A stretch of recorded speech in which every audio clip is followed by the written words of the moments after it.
What's good, y'all? Welcome back to the 35th official episode of the Cycle 365. It is June 4th, 2020. I am one of your co-hosts, Simon Villanos. And I'm your other co-host, Cody Stoffer. And, today we got a special episode. This episode's going to be pretty much... there'll be some sports in it, but it'll be mostly about the protests, about police brutality. It's going to be way more political. And I'm just going to preface this. I know that a lot of our political episodes don't really do well, but in my opinion, this is something that we got to talk about. And I personally didn't feel comfortable posting any other content this week, which is why a lot of the content this week was, or scheduled for this week, was suspended. So we're going to have this episode, and then no promises for next week or the following weeks, but we'll see. But anyways, we got a really good conversation coming up. Cody, why don't you go ahead and get us started? Let's talk about where it first started. How about that? So a lot of people believe that these protests were started because of George Floyd's death, but I'm going to go even a bit before that. Not too much further back, because I could go as far back as 1992 and Rodney King, and even further back before that, just because of everything that has happened historically. But I'd say for this year, the protests and subsequent actions and consequences following that started on February 23rd when Ahmaud Arbery was shot dead in his neighborhood going on a jog by two white males. This case was recused by two different prosecutors, and in that amount of time that a third prosecutor took over the case, Breonna Taylor was also killed. She was at home in bed when the police raided the wrong house, and they shot her 8 times, and she passed away as well. So those are two avoidable African-American deaths, one from that was just basically a hate crime from two white males, and the other being an example of police brutality and too much force. Then on May 5th, a video came out of Arbery's shooting, and this generated waves where celebrities such as LeBron James were retweeting it and asking / demanding for justice. And it wasn't until May 7th that I'm not even going to say their names because they're murderers, but the two white men were arrested. So there is about almost 3 months between the murder of Ahmaud and then the arresting of his murderers. So this was happening before George Floyd subsequent story happened, which happened on May 25th. There's a video of it where a police officer is kneeling on his neck, and it's approximately 9 minutes long of this police officer kneeling on his neck and not responding to Mr. Floyd's pleas that he can't breathe and for the officer to get off of him. And George Floyd passed away. He was murdered in police custody. And following that was on May 25th. On May 26th, protests in Minneapolis began, and they were responded to with tear gas to be broken up with. There's also looting and rioting in the city of Minneapolis.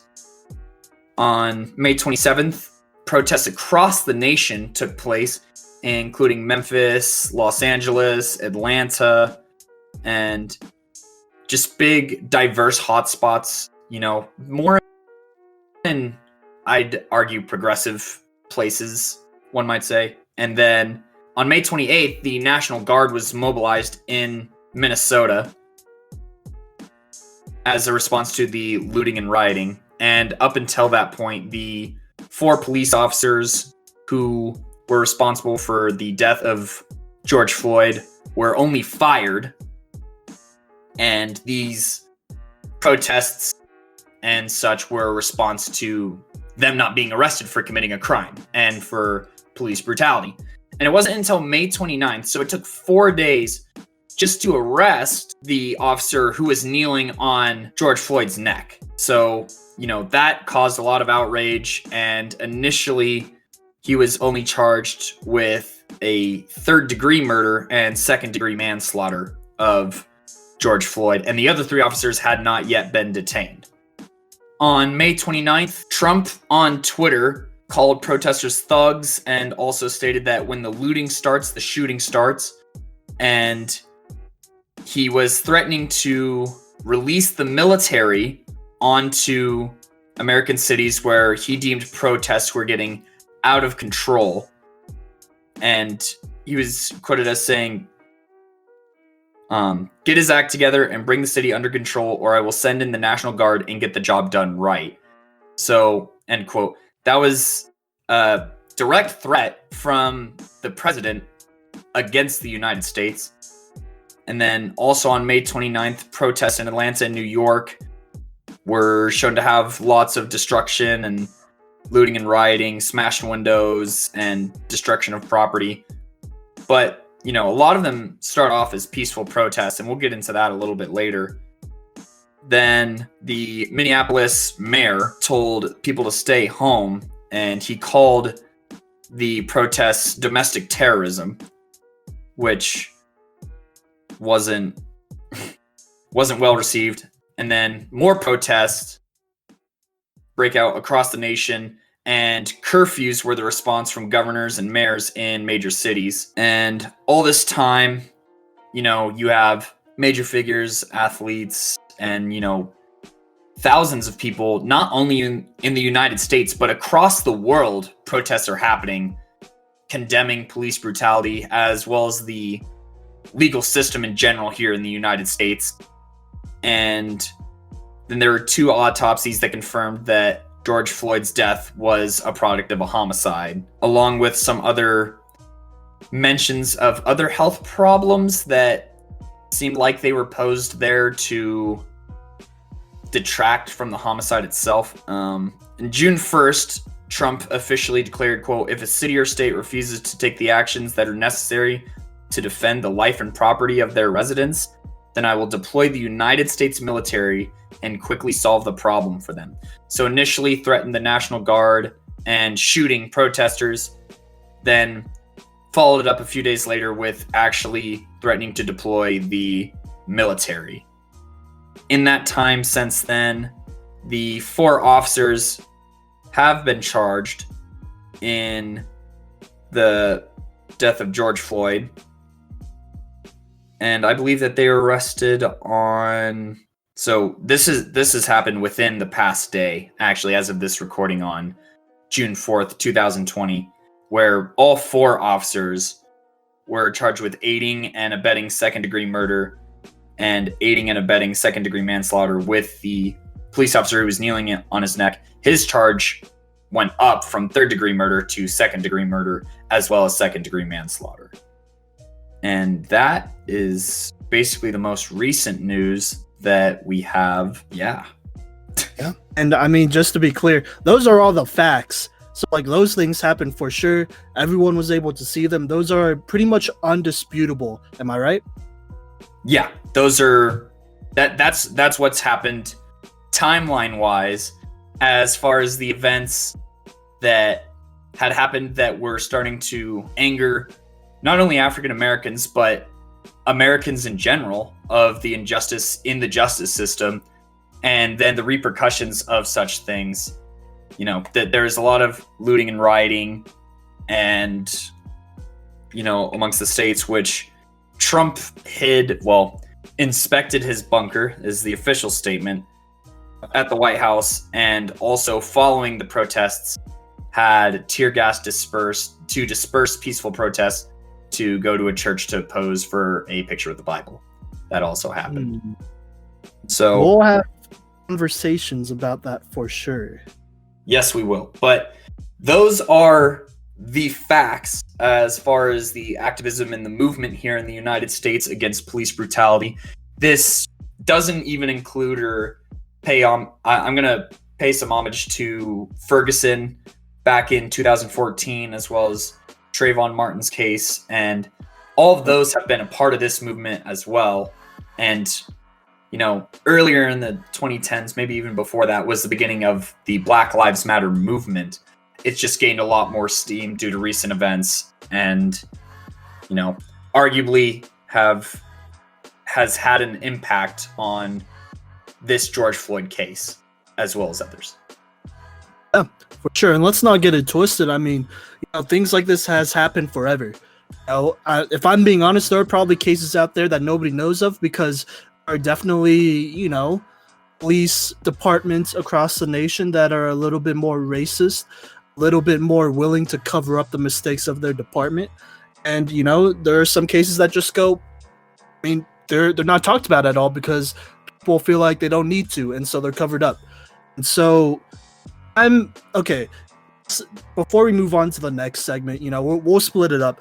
But before we move on, oh my gosh, I'm happy that the movement's going on. I think this is something that's important, and I'm glad that it is prolonged because in the past some of these protests may not have lasted as long as they do. But right now we're coming on to. I mean, at the end of this week, it'll be basically week 2, like a full week, like almost 14 straight days of protesting. Am I right? Yeah. Yeah. So also, I'm glad go on.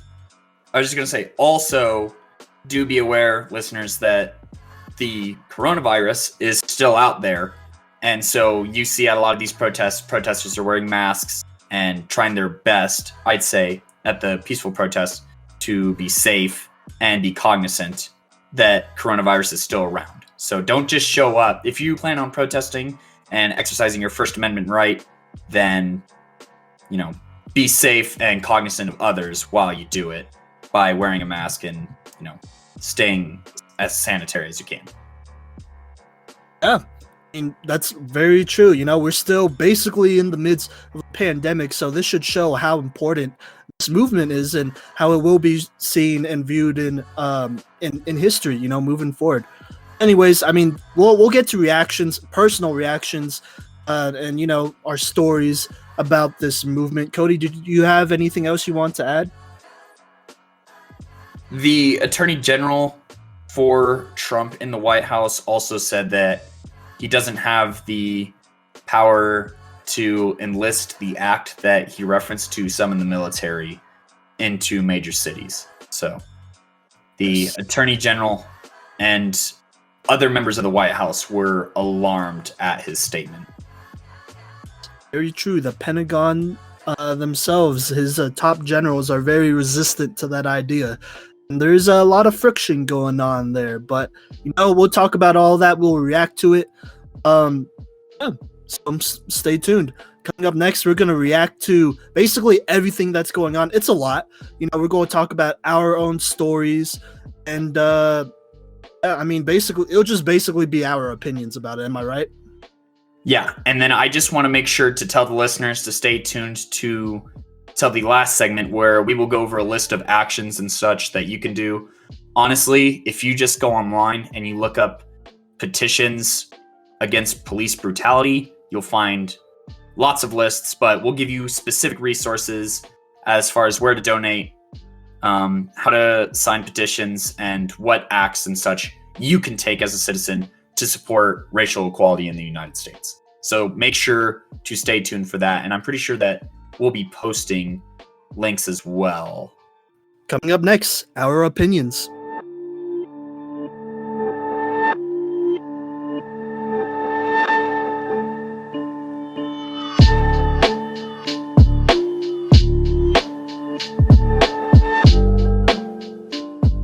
Welcome back to the Cycle 365. I'm one of your co-hosts, Cody Stauffer, and here in a second we're going to hear from Simon as well. Just our personal reactions and thoughts and feelings, to this movement here in the United States, as well as, facts to back up our opinions, because we are of the educated and we are of the thorough. So we won't be spreading misinformation here. Simon, you mentioned that, we'll get into that later when I brought up Trump's pose with the Bible in front of a church. Later on, the leader of that church told the press that Trump did not have permission to do that in front of the church, by the church, or to clear it out. What is your reaction to this photo, and what have you seen from your point of view? Well, my reaction is that this is basically just a photo op. gotta be an idiot. Like, I'm sorry, but you gotta be an idiot to think that any of this was sincere, because he's basically posing with a Bible, trying to, pander to his conservative supporters, to his Christian supporters, Catholic supporters, and whatnot. But I mean, the real story behind how that photo op came to be was that, he basically ordered the police in Washington, D.C. to shoot rubber bullets, tear gas the protesters at all costs just so he could have his little photo op. And if I'm being honest, that's like, look, that's a sham. Like, do you really think this dude is a man of faith? Like, I don't know. And here, I gotta include this too right here. This whole episode was already about to be controversial, so I might as well speak my mind. You know what I'm saying? Hold up, can I butt in real quick? Yeah, of course, go for it. For the listeners who think that it's controversial to speak against racism, you need to take a hard look at yourself and fix your racist tendencies. Continue, Simon. Big facts. You're right. And you know what? I haven't talked about it a lot on the podcast, my faith, my religion and whatnot, just because, we're talking about sports. I'm sure I've brought it up before. I've definitely recorded a mini-series episode before, but that hasn't released yet. Be on the lookout on the mini-series episode on discrimination in youth sports. But anyways, I'm a Christian. I've always have been, and I'm past the phase where my faith is not my parents' faith. My faith is not something that, I relied on to make friends socially and whatnot. It's something that I sincerely believe is my own thing. And so this is going to be something that I already could tell if people are listening to this, they're going to be super offended and they're going to be really mad, but I really don't care. I honestly hold Christians to a much higher standard, because if you're a part of a faith, if you're a part of a religion, then, I expect you to follow that wholeheartedly. And, everyone talks about fake believers, fake followers of Christ and whatnot. By the way, I am Christian, Protestant, that is. And, I think these protests have really exposed who the real Christians are. Because I'm just going to say this right now. You cannot be racist and Christian at the same time. You cannot be a Christian and not support these protests. You cannot be a Christian and not support Black Lives Matter. If you say you are and you not support these things, I think you might be lying to yourself, because here's the deal. I've seen this for a while, because I've never been a Trump supporter. I've always thought he was a clown. I thought his morals were always questionable, to say the least. And if I'm being honest, I think a lot of Christians sacrifice their own morals and their own beliefs for their political party, and that's where they've gone wrong. Because the thing about religion, the thing about Christianity, is that it's not totally related to a political party, or at least it shouldn't be totally connected to a political party. That's not how it works. The only, loyalty we have to should be, the person we worship, which is Jesus, which is God. And so if you do not feel that way, you do not, stand up against injustice, then in my opinion, you're not a Christian, because Jesus, God called us here to love. And here, I got some Bible verses for y'all, just in case some of y'all ain't believing me. And I'm going to go in order too, starting in the Old Testament. I'm sorry, Cody, I know you're not a person of religion, but I feel like this is something that needs to be said. Yeah, I'm not stopping you. I mean, I got you. We need all the allies that we can get to cause real change, and that includes the Christian community that has a huge influence on politics in America. X, yeah. I mean, look, in my opinion, Christianity is all about love, or at least it should be. And there's always been people who hasn't been about that.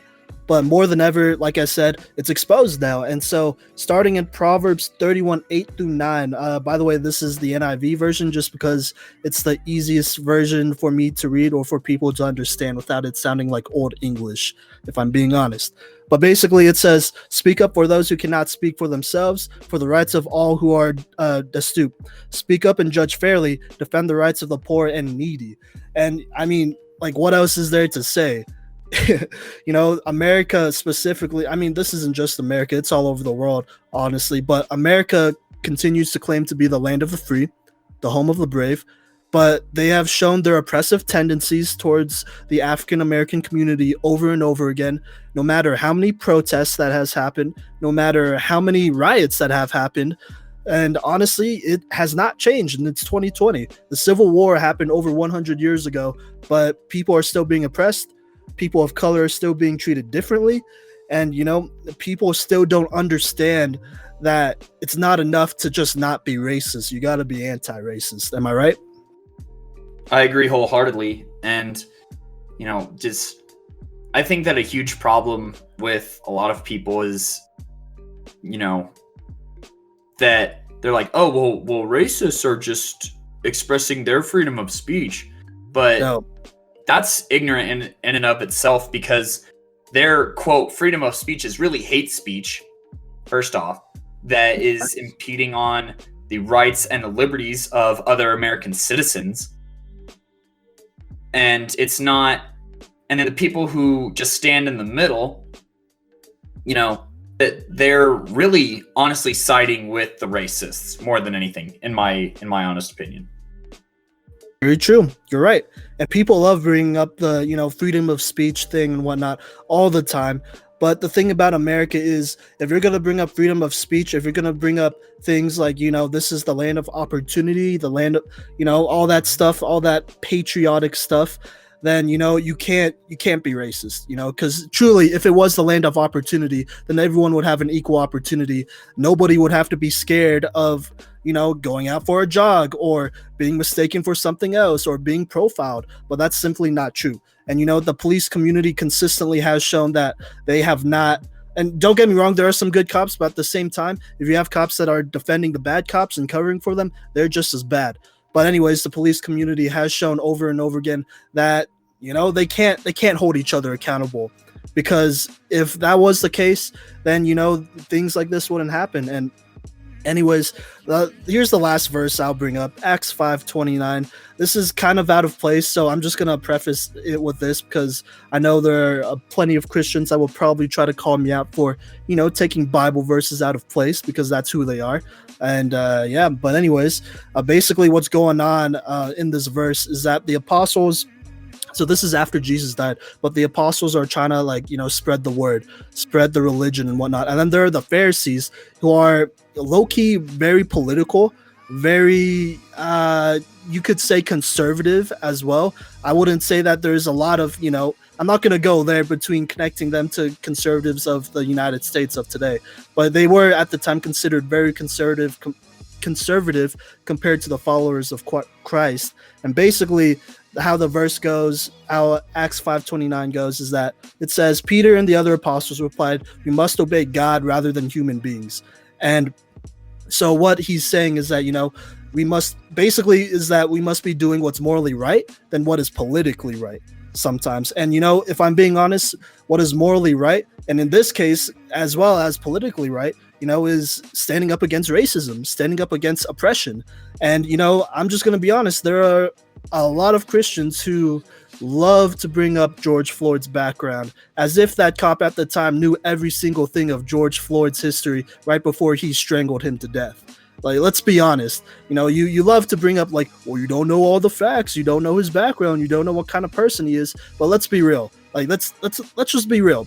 Do you think every cop in their mind, in their memory, has a database of every single bad thing a person of color does before they kill them unlawfully? Because the answer is no. And if you think otherwise, then you're an idiot, if I'm just being honest, because that's humanly impossible. And if we're being honest, he's acting on his instinct, which is wrong. He's acting on what he probably truly believes in, which is wrong. And look, I mean, if I'm being honest, if George Floyd was white, he'd probably still be alive. Period. And I just see way too many Christians, just defending the police way too much and saying things like, and we'll get to it too, but saying things like, I support the protests, but I don't like the riots and stuff. But what they fail to understand is that, this is a group of people who have been continuously oppressed, who have literally done everything they could, from protesting peacefully to even protesting violently, and things don't change because people still die for no reason, and no one's holding them accountable until they get caught. Yeah. I'm going to respond to a couple of things that you said there, Simon. First off, I'm going to pick out the, what you said about, well, did the cop know about George Floyd's history? First off, if you look at video evidence, George Floyd was not resisting arrest, not at the store, not by the car, or in custody. So there is no reason to reprehend him the way that he was. Secondly, we have evidence of, even white people who have killed dozens and are taken in peacefully, Yes. And I think that's a huge example. I'm gonna say it right now, I am privileged and I have white privilege, and people who deny white privilege are either too ignorant to care to learn or are uneducated, because white privilege is a real thing. We've even seen it this past week in protests. There is a video of two young African American, I believe they were either college students or college graduates in Atlanta, who their car windows were broken into, they were pulled out of their car, tased and handcuffed, and right in front of them was a white female who's just waving to the camera. I mean, if you can't see the difference when it's presented right in front of you, there is no helping you. And you're racist. You're racist. And by not acknowledging your privilege, or, first you have to acknowledge your privilege, and then you're supposed to use your privilege to help out your fellow citizens, your fellow American citizens, and your fellow human beings. Because a lot of people are like, oh, we don't see color. But that's where you're wrong, is that our system sees color, our country sees color, and our police force sees color. And by saying that you don't see color, you are denying your privilege, and you're denying the racism, whether it's systemic or flat out physical here in the United States. That's what I wanted to start off with. And then, Simon, you brought up another point about the looting and rioting. Now, I've seen this quote, so keep in mind I'm going to be referencing a bunch of things that I've seen from people who were at protests. There's video evidence of it, and have also potentially been confirmed by Associated Press as a news coverage that has been reliable. So I have things to back it up. I count witnesses. I'm not going to be referencing TMZ here because we've seen that they're unreliable. So just keep that in mind while I'm bringing up these examples. But this one message that I saw that really moved me was, a lot of people are saying, yeah, the murder of people of color is bad, but the looting and rioting needs to stop. And that's privileged in and of itself to say something like that, because property can be replaced. Business can be replaced. Human lives are fragile, and they're not manufactured in a factory or by workers. They are unique, and they are one of a kind and flat out not replaceable. So I think what people need to be saying, regardless of, which we'll get to in a second, who's in charge of this looting and rioting, is the looting and rioting is bad, but the killing and murder and disrespect and brutality of people of color needs to stop. Yeah, no, 100% agreed. Look, property could be replaced. If I'm being fairly honest, I really don't care about Walmart or Target's property like that, because they could create another one. Basically exactly the same. There's not going to be any troubles with that. But you made an excellent point. Human life is not replaceable. Not like that. Not exactly. Because you only have one life. Once you take that away, that's it. And I am disappointed, because I have heard from a lot of conservatives, a lot of Christians talking about, well, I just don't like the looting and rioting and stuff like that. Well, look, here's the thing. You gotta understand. If people have tried it peacefully, but y'all don't listen. People have tried it, even sometimes, like I said, violently, but y'all still don't listen. And I know that because George Floyd died, because Breonna Taylor died, because people keep taking advantage of people of color, if I'm being honest, to this day. And real quick, going back to what you were saying about how there were times where there would be white mass shooters, and they would be basically arrested without any force. I got something that's a little personal with that. Do you remember the El Paso shooting from last year? Yep. Yeah, so that guy, the shooter, he is from, I'm not going to say he's from my hometown, because I just looked it up on Wikipedia. He says he's from Allen, which is Kyler Murray's hometown, so they could claim him. But he did go to Plano Senior High School, which was the school I have plenty of friends at. And you know what? I I didn't know this dude personally, but I knew of him and I knew of the people that he associated himself with. This dude's always been a racist. That's straight up. He's always been a racist. The election of Trump just radicalized him, and people allowed it. If I'm being honest, people allowed it. And so he literally went from his home in Plano, or sorry, Allen, whatever, in the North Texas area. I'm pretty sure nobody knows where those two places are. In the Dallas area, he went from there, drove to El Paso, which is at least a couple hours drive, just to kill some people of color.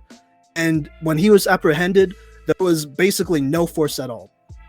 And then you have someone like George Floyd and many other, people of color who were defenseless, who were basically not doing anything wrong and were, killed with useless force, with force that was not necessary at all. And so that really, if that doesn't spell out a broken system, then you're blind to it and you choose to ignore it. Agreed. And, to further build off of the looting and rioting, there are Facebook pages that have been created by white supremacist groups to plan, quote, peaceful protests and attract people who are trying to do the right thing, only to then be a setup to cause a riot and loot, and then people of color are taking the fall for it. We've seen this across the nation.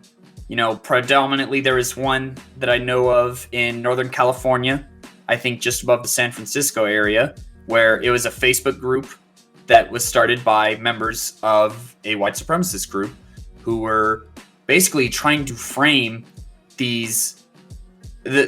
frame people of color who were there to peacefully protest. There are also examples of, I'm going to call them punks because that's what they are, who, they've seen the Joker movie too many times and they think that these protests are an opportunity to live out their anarchist dreams. So they go downtown or they go to the protest and they start smashing in windows with skateboards and with bricks and such like that. And there are protesters pulling them off and defending these businesses and defending, police officers and such like that. These are people of color who are defending property and people's damage from the actual looters and rioters who are more there to A, either frame, or B, just try and live out their sick, twisted dreams of sort. And there's multiple recorded instances of this. There's also a video of police in Boston staging bricks in easy to access places, and a lot of people are like, well, police only shoot back once violence is instigated, but the tension to push that over the edge is being set up by the system in place that we have right now, which tear gas isn't even legal in warfare, yet a modified version of it is legal on American citizens, which is pathetic and a bad reflection of the system. And also, it's a setup. It's a setup a lot of the time that you see this looting and rioting. And, as Simon said, even if it's not a setup and it's the oppressed people doing this looting and rioting, they've been pushed to the edge. And there's been the 3 deaths that I referenced just in the past few months that did not receive the justice that they deserve. Breonna Taylor's, the officers who were on that case still haven't even been charged for murder of Breonna Taylor. It took 4 days and protesting not only in the United States, but over in Europe, Australia, to attract the attention of the Minneapolis Police Department and the FBI to do the right thing and just arrest George Floyd's murderer, let alone the other 3 associated with it. I mean, you're absolutely right. And I think so going back to like the types of people that are instigating riots and looting and stuff like that, I kind of have some, I'm not going to say personal experience. This is what a couple friends of mine have told me when they went to the protests down in Denver last Saturday. And basically, I'm not going to mention her name because I didn't ask for permission, to use her name and stuff like that. But I'm sure it's safer not to anyway, with how much the government is monitoring, which is another violation of rights, but that's a discussion for another day. It is another discussion for another day. Yeah, anyways, she did say that specifically at the beginning of the Denver protest last Saturday, the leaders of the protest literally said over and over again at the beginning, right before it all started, like, hey, like, let's keep it peaceful, let's make it about the message, don't take it away from the message. And as the protest went on, she said that there were groups of white people, basically, no people of color, but white people that she saw that were instigating, things between the protesters and the police. They were looting, they were trying to vandalize and stuff like that. And they were not listening to any of the protesters. Obviously, there were some people who used physical force to make them stop. But it just seemed like that they continued to do it. They continued to instigate. And she personally was surprised by it. I wasn't. She was surprised because that was like the first time she saw something like that happening in person. She's heard rumors about it, but it's true.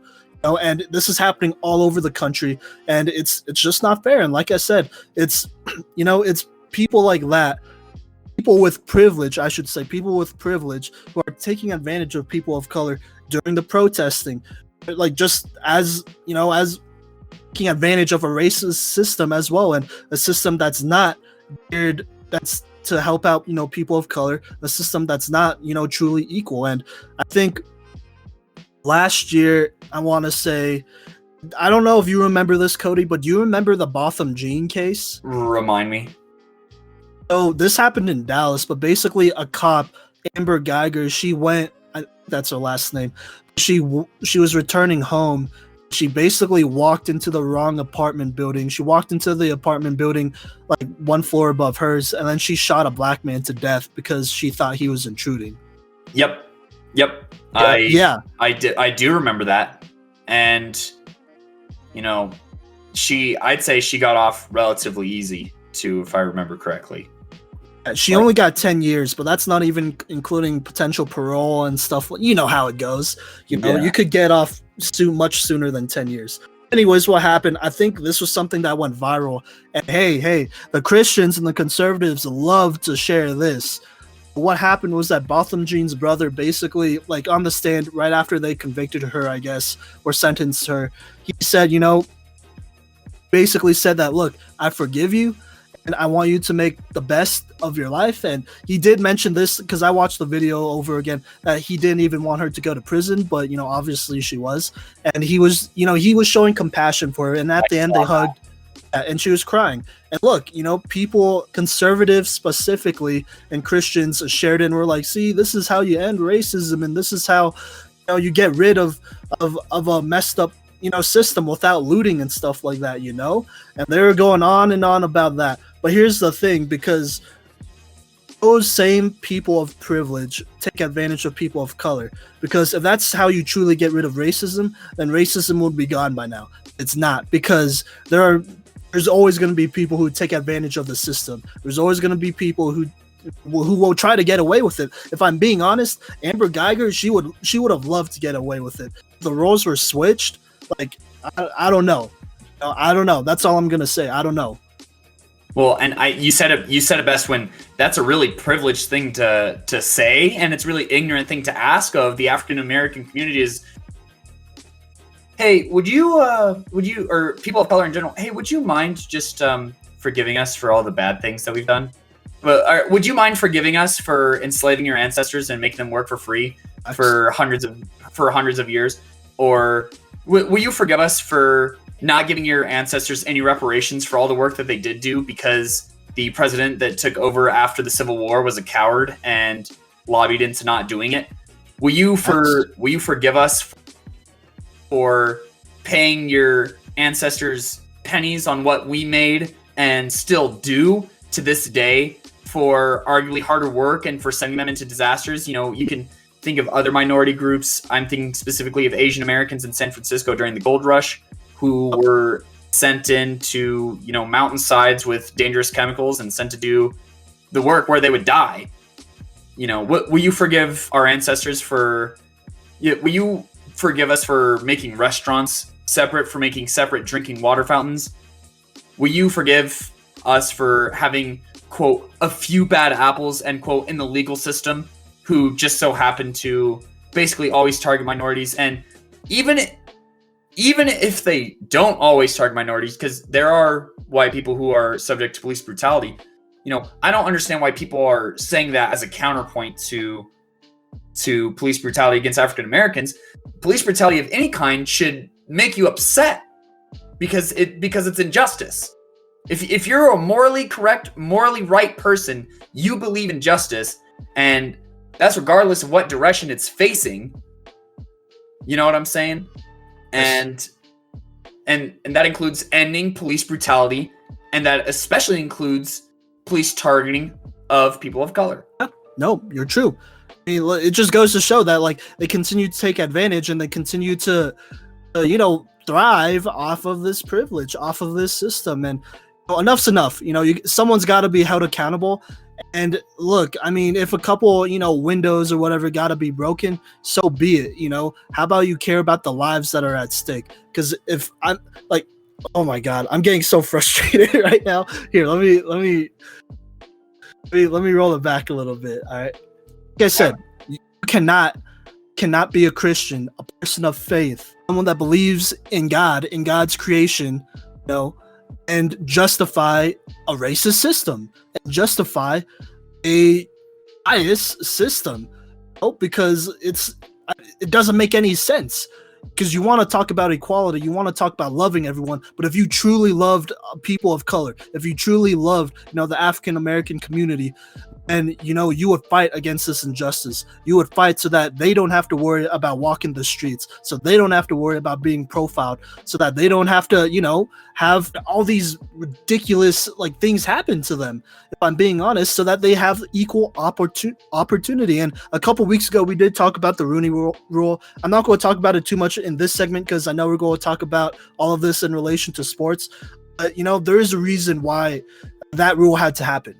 It's because this system, not just, the system of this government system, like the law and all that, but this system has dug deep for years now, and it's infected sports. It's infected everything. It's infected the culture. There are still doubters out there that would rather use the excuse of, oh, well, they're being violent, so I feel like I don't owe them anything because I have privilege and they should know how to act right because they should. That's basically the argument that conservatives and Christians have. And I'm not gonna lie, it makes me mad. And there are plenty of Christians. I'm gonna call them out. I will be honest, in the Colorado Springs area, I'm not gonna use specific names, but I know who you are. I know that you're going with this movement in quotation marks because you think it's the nice, cool thing to do on social media, because maybe you feel a little bit of pressure, as you rightfully should, but you don't actually mean it. You know what? I got my eye on you. I've seen it before. I know what how should I say this? I know what fake activism looks like because I grew up with it. How about that? And I'm just going to bring this up. There are specific churches here who have, showed their bias, and I've prayed specifically for protesters. Sorry, not protesters. Sorry, they've prayed for, They've prayed for the police. They've prayed for the army. They've prayed for the National Guard.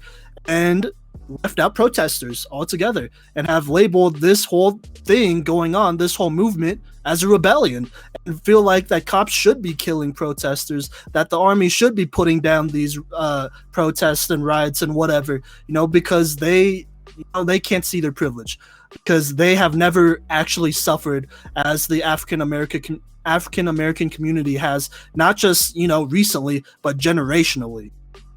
And I'm going to respond to that too with, the hypocrisy that we're facing with the support of, like you said, of the militarization of the police force. First off, that's a very bright white light example of the systemic problems that we face when police are rolling in gear that, makes football equipment look unsafe. They're holding Captain America shields, and the amount of tear gas that they have, and the amount of pepper spray, and their vehicles. I mean, it creates a separation from an everyday citizen to a police officer.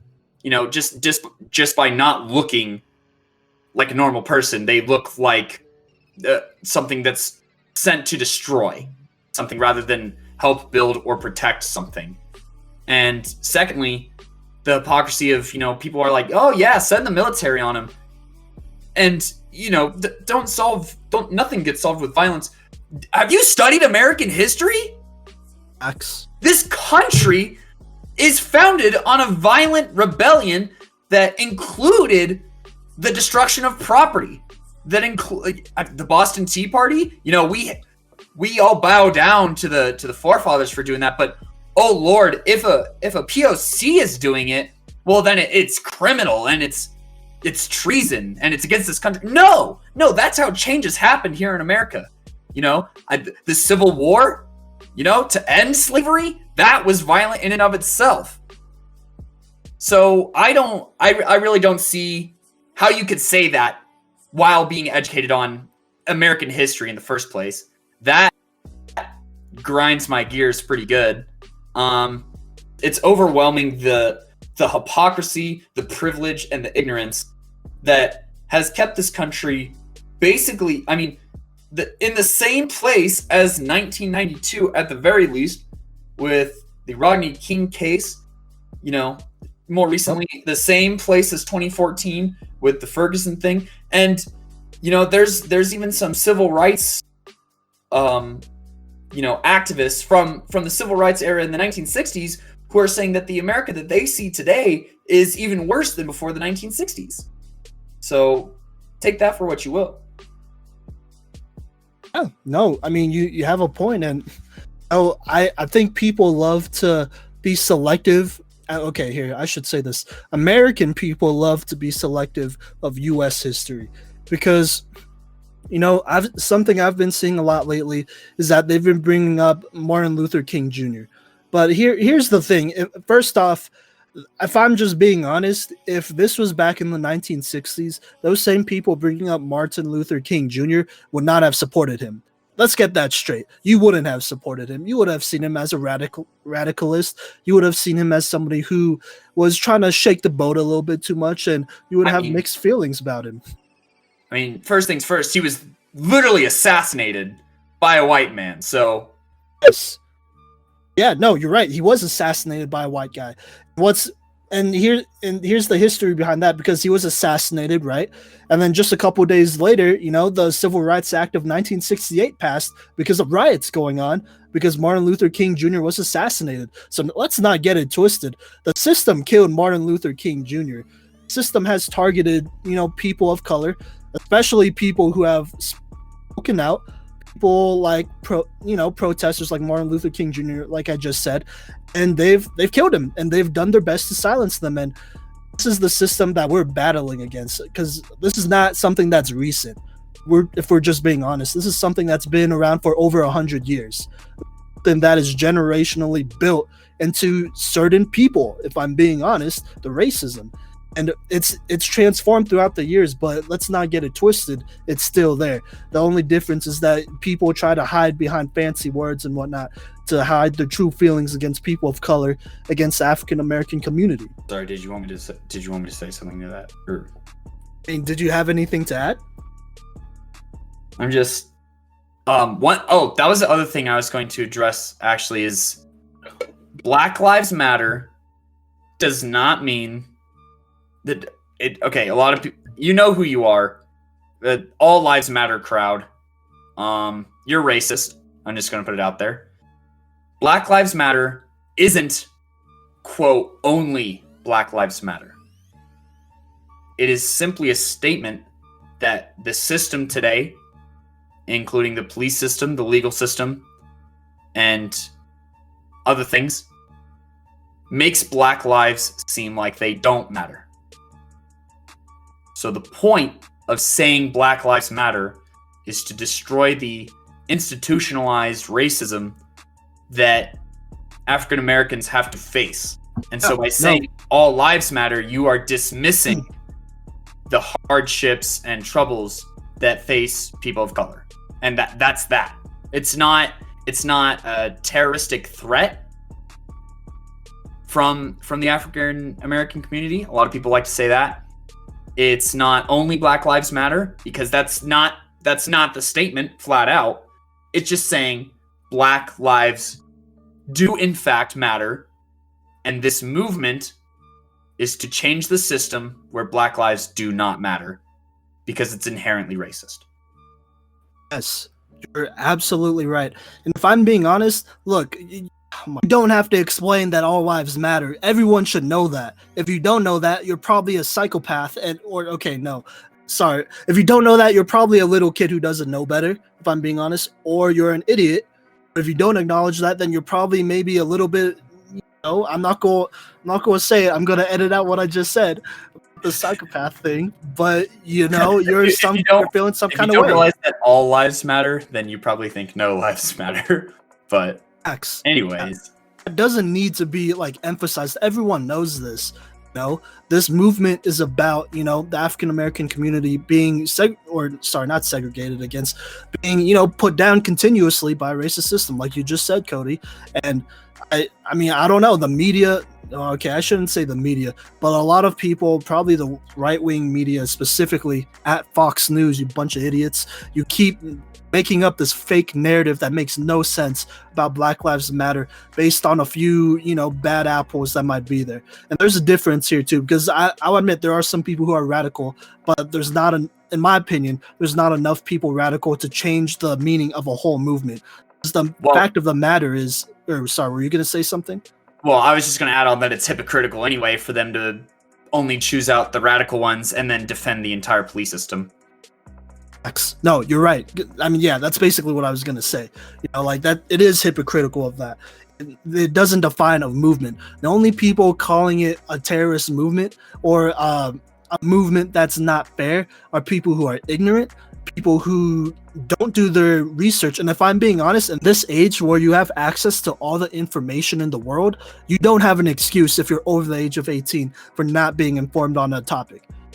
And look, I don't want to get too aggressive with this, because I do understand that there are some people that legitimately don't know and grow up in communities that brainwash, to say the least, people saying that all these weird different things about these movements, about the civil rights movements and whatnot. It's just how it always is. Like I said, like it's not just a racist system we're fighting against. This was something that was generational, that was passed down from family member to family member. And I'm sure there are families out there and people out there who have not known, who have been brainwashed their whole life and don't know better, and have been told that, like, hey, the things you see about this thing is false. That is one thing that I'm gonna put out there that's kind of cringy as well, is while you may be lost as to what to do as a white person, white people, we gotta do better. I see all these kinds of messages where it's like, my white friend, from a person of color, my white friend asked me what I can do to fight against racism. Bro or girl, like, look it up, bro. Like, what? Don't go to your friends of color and ask them, hey, so don't be like, hey, I just found out racism is real. What should I do about it? Like, grow up. Show some accountability. The same accountability that you ask from these people of color to be on their best behavior all the time, but and show some more accountability than the police's, the cops, and the legal system that get away with crimes. I'm not sure what the news would be by the time that this episode is out, but there still isn't justice for Breonna Taylor, who was shot 8 times wrongfully in a house raid. And then there is this other statistic brought up by this civil rights activist that I listened to today. His name is Dre Mickelson. I might have butchered that a little bit, but he's a civil rights activist in charge of an organization, and he stated that 99% of violent actions taken by police go unprosecuted. 99%. You don't get that high of a percentage anywhere except for in like hand sanitizer. So, wake up, do your research, figure it out. And yeah, I think that's probably all I have to say. I think that sums up all of my initial reactions to this movement. And, my facts and my sources are backed up by real people, unbiased news, and where it should come from. And Simon, whatever you got left, you go ahead and go for it, sir. No, I got you. I mean, yeah, you're absolutely right. I mean, you're absolutely right. And look, if you're somebody who truly doesn't know where to start with your research, like come talk to me, DM me. Like I don't mind like explaining it to you if it's actually going to make a difference. If you're going to try to DM me just to argue with me, well then bro, like get out of my face because you're already premeditated on this that you're going to argue with me. Like you're wasting my time and I personally value my time because I'm a hard worker. And if you don't value your own time, that's on you. You could go ahead and be a bum and do whatever you want. But that's just how that is. I only really have one more thing about this.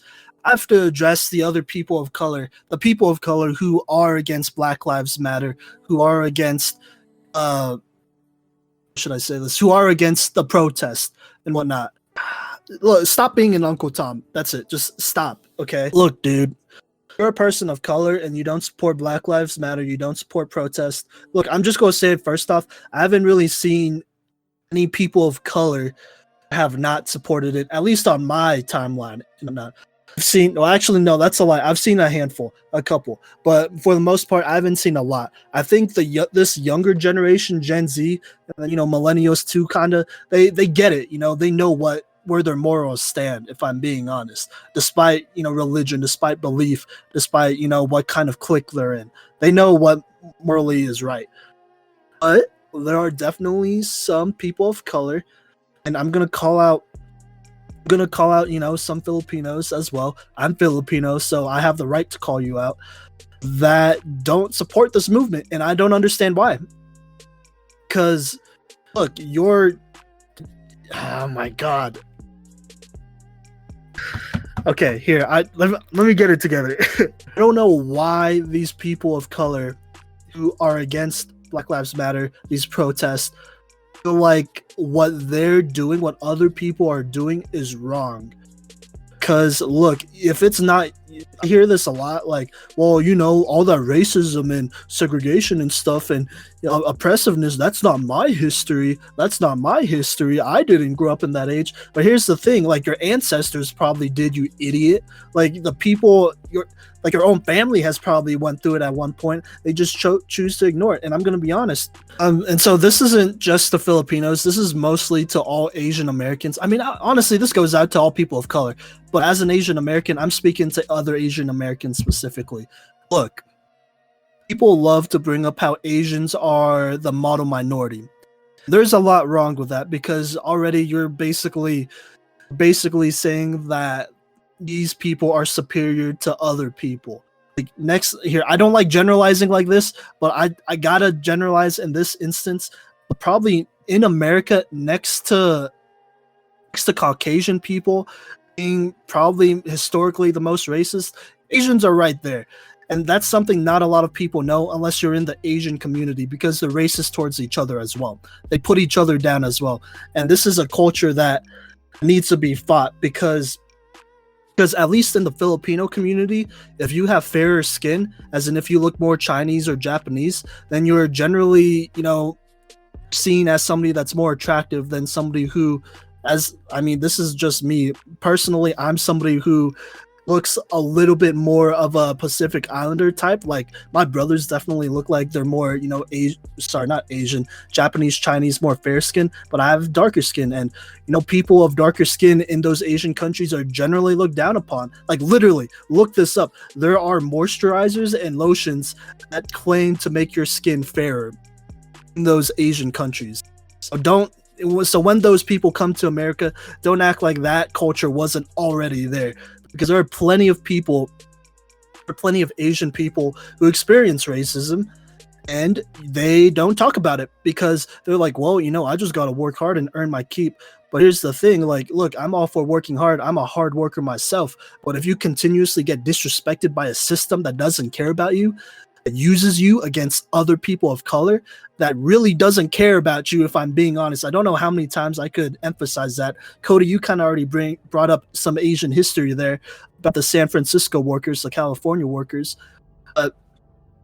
If you don't, I don't know, like, how could you support a system that has taken advantage of us and has pitted us against other people of color? Not to mention the internment camps during the World War II, where they just assumed that any Asian person was an agent of the Japanese. Very true. Or even recently, COVID-19. Like, do you know, I've heard my share of people say to me, "Oh, be careful. I don't want to get COVID from you because I'm Asian." Then maybe they won't say it to my face, but I know they're saying it behind my back because I got ears everywhere, fool. I know these things. Look, you're not going to get it.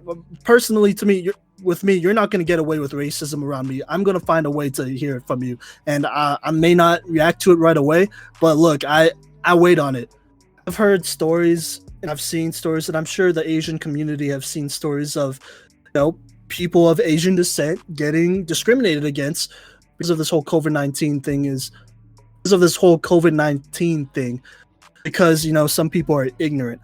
My little brother, shout out to Joel Villanos, will probably use some of his, Joel Villanos will probably use some of his pictures in the cover art that you'll be seeing. He is currently making a documentary. Well, actually, I don't know about the direction of this documentary nowadays, but he was making a documentary about how racism, or how COVID-19 played a role in racism towards Asian Americans specifically. So he's interviewed plenty of people, but at the same time, he's expanded his interview in light of everything that's happened to, just the system against people of color in general. And so he's going to be using footage. Look out for that when it drops. I've seen some trailers to it. Well, I've seen drafts to it, and I like it a lot, and I think it's very eye-opening. And look, anyways, going back to what I need to talk about.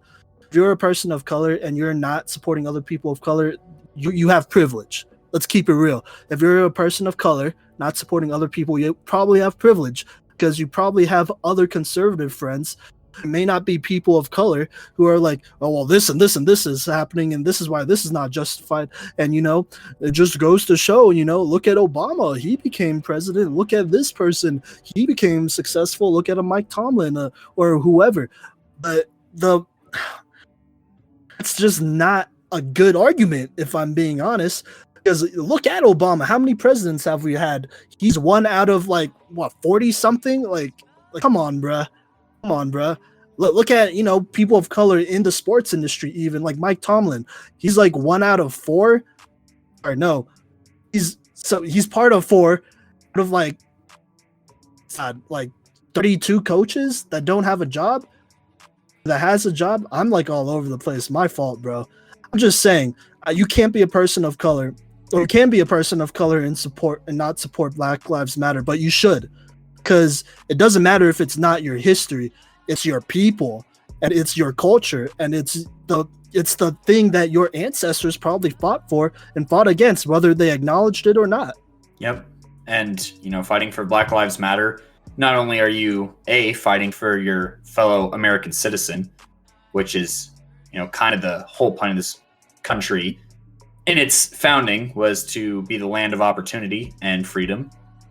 And we're seeing a bit of a backtrack on that. And also, supporting this helps support just humankind as a whole and lifts up other marginalized groups as well.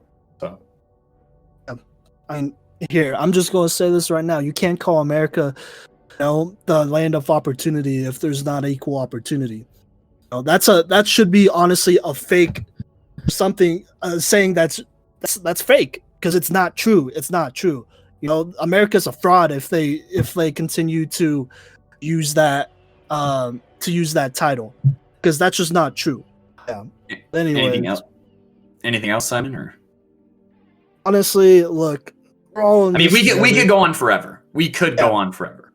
Yeah, we could go on together. Like, the important thing is, if you're not educated yet, I really hope you don't see this as an attack. This is against people that are firmly in their beliefs and don't want to see any other way. If you're somebody who could be swayed, hit any of us, like me, Cody, like whoever, up, and get educated, or find a way to get started at least. Like, I'm not going to educate you about everything, if I'm being honest, but I'm going to get you started, and I'm going to help you out, because we need people of all races, of all cultures and backgrounds to be in on this, or else this thing's not going to work. If I'm being honest, like, these protests and whatnot, they're great. But if nothing changes after this, then we're all going to look like a bunch of clowns. History's going to look at us like that. Agreed. use your resources. If you need to message me, I can point you in the right direction. This isn't an attack on uneducated people.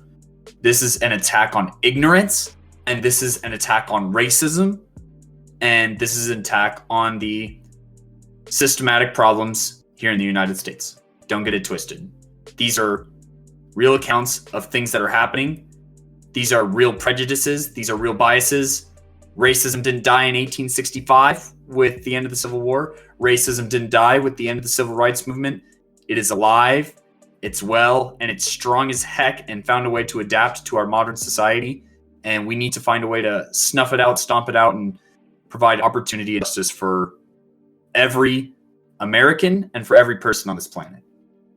Yeah, no, for sure. And look, these decisions aren't easy ones to make because, like I said, this is a system that's been in place forever. So if you are somebody on the fence, I kind of get it. But at the same time, you got to do better, bro. It's 2020.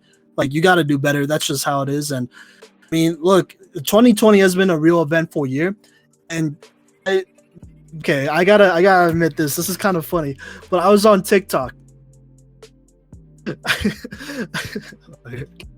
It's on TikTok, and somebody made this really cool trailer of kind of like a documentary style showing of what 2020 is like, but in the perspective of somebody looking back 20 years from now.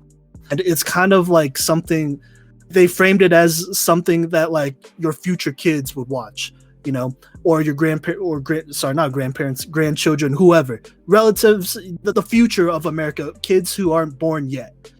And it was itself eye-opening just seeing everything that's went down this year. First off, with the Australian fires, obviously Kobe Bryant dying, who, by the way, strongly supported this movement and strongly supported, taking down police brutality. And, COVID-19, which hasn't gone away yet. As sad as it is, there's probably going to be a second wave that's going to hit harder than ever. But that, like I said, this is how important this subject is. And then finally, these movements, the movement that is going down right now. So I really want people to just take a step back. If you need to take a step back, because these are tough times.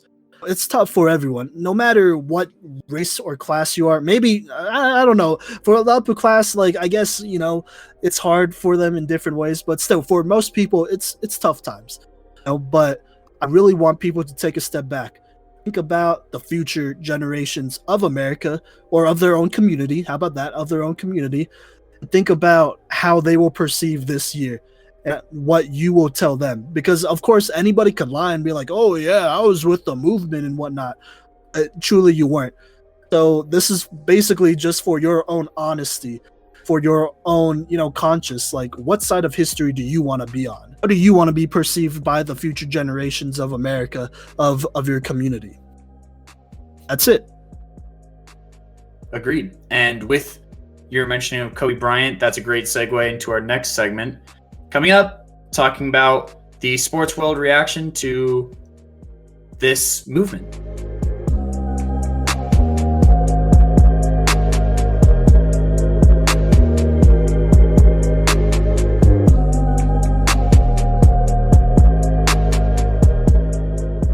Welcome back to the Cycle 365, episode 35,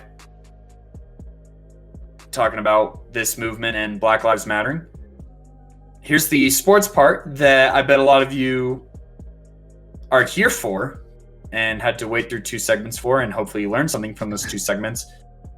But I'm going to start off with, there is a social media movement of sorts on Tuesday, the 2nd, that would be, called #Blackout Tuesday, where people, organizations, the whole lot would post just a black square on their Instagram or Twitter, and then, caption #Blackout Tuesday or #Black Lives Matter, which I wasn't a huge fan of in the first place, if I'm being honest. I feel like that was kind of a cheap way out for a lot of people to do the bare minimum in this movement.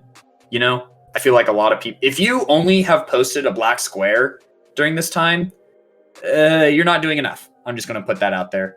And I'm especially going to talk about 2 sports teams that caught my attention with this move, who both posted a black square. One of those teams being the Washington football team, whose namesake is a racial slur. And, that came off as pretty disingenuous to me, seeing as that, they don't respect the culture of a minority group. So why would they claim to respect the movement of another minority group? There's definitely some hypocrisy there. We love hypocrisy in America, by the way. It's like the thing to do. And secondly, the San Francisco 49ers also tweeted a black square.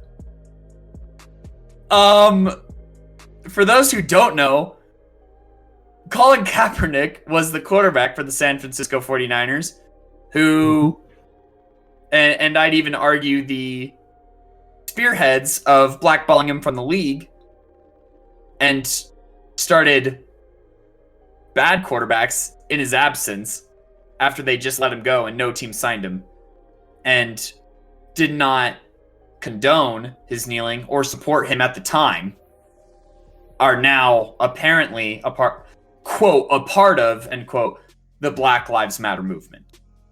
Those were the two that caught my eye and really, am I allowed to say pissed me off? You could include it. That really, as long as I don't cuss. That really peed me off. There we go. Well, keep it PG. You can edit out the piss. Anyway, really, it upset me because they're not genuine with their support. And honestly, disingenuous support is just as good, if not worse, than no support at all, in my opinion. Yep, I agree. I mean, I guess, look, there's always an opportunity for people to change their minds. Like I said, we got to do this thing together, but at the same time, it is they are the ones who initiated it, and they are the ones who, I'm almost positive, definitely blackballed him. So it's not a good look. And look, people who have known me, I've been a Kaepernick supporter for a while.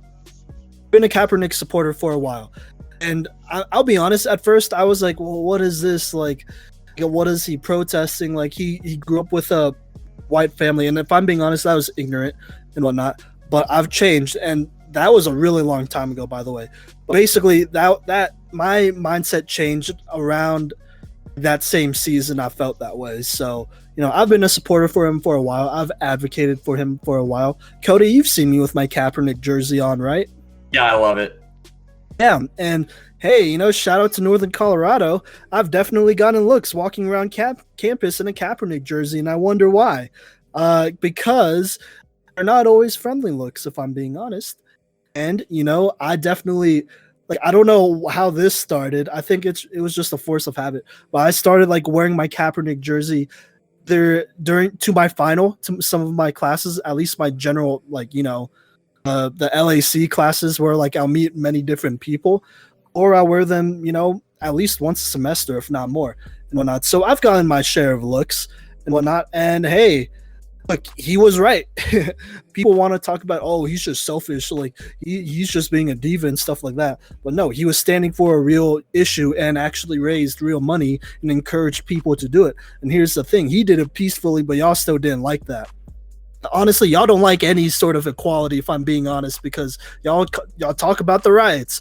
Y'all say, hey, why can't y'all do it peacefully? Kaepernick does it peacefully. You talk about how they're un-American for some reason, which makes no sense because anybody who is born in America is an American at the very least. And a shout out to Sports on Tap. A couple years ago, they did let me write an article called Politics and Sports. It was almost 2 years ago, actually, exactly. And I did address Kaepernick. I addressed how the NFL has a problem with letting people express themselves and how people saying that athletes don't deserve to voice their own opinions. I talked about how that was unfair because that doesn't make any sense at all. It really doesn't make any sense. And, I crunched the numbers. It was all backed by numbers, and because I was saying, look, these athletes are at the top, 2% of all the people who play this sport, the world. they have a right to say what they want because they've worked hard to get there. Don't get it twisted. They've worked hard to get there. Obviously they have the right to say whatever they want. But more than some people, they're top 2% in the workforce, and they deserve to say what they want. They have the ability to say what they want, in fact, because they are established stars and they have influence. So why wouldn't you use that influence to be positive? In my article, I talked about how athletes are consistently, told that, hey, you represent your community, represent your family and everyone, and so you got to be a positive influence. You got to represent yourself well. So how could you represent yourself well as a professional athlete and not advocate for what is right? That's all I got to say about that. So I agree on athletes using their platform, and we also see this systemic problem, with a Fox News correspondent. I'm not going to say who because I don't want to give them power, which, speaking of, stay tuned for the next segment on ways you can help, and I'll give you a small list of people to ignore and destroy their platform because they're misusing it. But this one correspondent for Fox once told LeBron and KD to, quote, shut up and dribble, dismissing their ability to have political opinions. And most recently, when quoted and asked about Drew Brees, was stated as saying, quote, he's allowed to have an opinion. So we can see some issues in that, first off. And I just want to talk about Drew Brees for a second, who unfortunately, sheesh. I'm not sure if I'm pretty sure he deleted the Instagram post and the tweet, but I'm going to paraphrase and say he wasn't a fan of kneeling during the anthem because he thought it was disrespectful to our flag, which is it's what a lot of media wants you to believe. They want you to believe that kneeling during the anthem is disrespectful to the flag and you're disgracing the military and people who fought for your freedom. And I mean, honestly, there's a list of other things that are disrespectful to the American flag that we do as a population all the time, whether it's wearing it on clothing or holding it a certain way. There's a lot of other things that are actually disrespectful to the flag that are publicly, socially, and politically acceptable for the most part.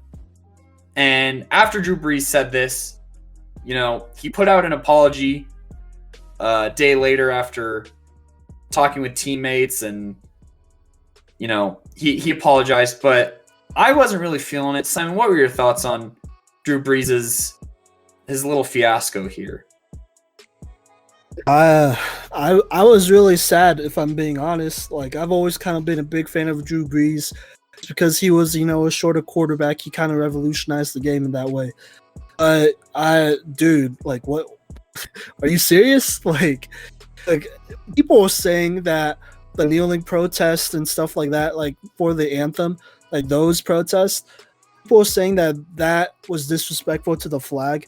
They're hiding behind their, how should I say this? They're hiding behind their privilege to a degree, because they're being ignorant. If those are the same people who talk about, well, we got to wait for all the facts. Well, here's the facts. It wasn't originally meant to be that way. It really isn't meant to be that way at all. Kaepernick didn't say he was disrespecting the flag. None of the players said they were disrespecting the flag. You said they were disrespecting the flag. So that shows kind of where, that whole preconceived notion comes from. Because you're already saying like, oh, look at these athletes, look at these entitled people. They don't respect the flag because they don't know true sacrifice. First off, that's super ignorant. All right, most conservatives, most people of privilege who oppose these kind of protests, they will not last one day in the shoes of an African American or a person of color. I guarantee you that. Even my own experiences, and I haven't like talked to my family about it because it's still pretty raw. But like I've been, unjustly confronted by the police multiple times. I've had a gun pulled on me for no reason, for stupid reasons, and I'm not going to go into that story because there was another person who did happen to be African American, and this is his story too. And if anything, he should be the one telling it. So I'm not going to go into that. But I've had experiences like that. I've been discriminated against. I've had people tell me, throughout my young coaching career, minded I'm only 21, that I don't have the genetics to be a high school head coach. I don't have the genetics to be a middle school football head coach. And at best, I'm a peewee. coach, and that should say enough already, because the same people who say that are, I'm going to expose one of them, is on the police force in Colorado Springs and is protected by those people. I'll throw that out there. And it just shows that this is a system that's messed up. My experiences and what I've had to go through as a person of color, most people wouldn't be able to deal with it. If they're not a person of color, if they're not an African American. And I'm not even African American. I can't even imagine what it's like to fear for your life, basically in the most inconvenient and stupidest situations. So here, I'm getting on a rant. Let's get back to sports for a little bit. Well, I was just gonna comment on what you said about Drew Brees. It was saddening because Drew Brees is a man who's done a lot for the Louisiana community. Which has a huge African American population.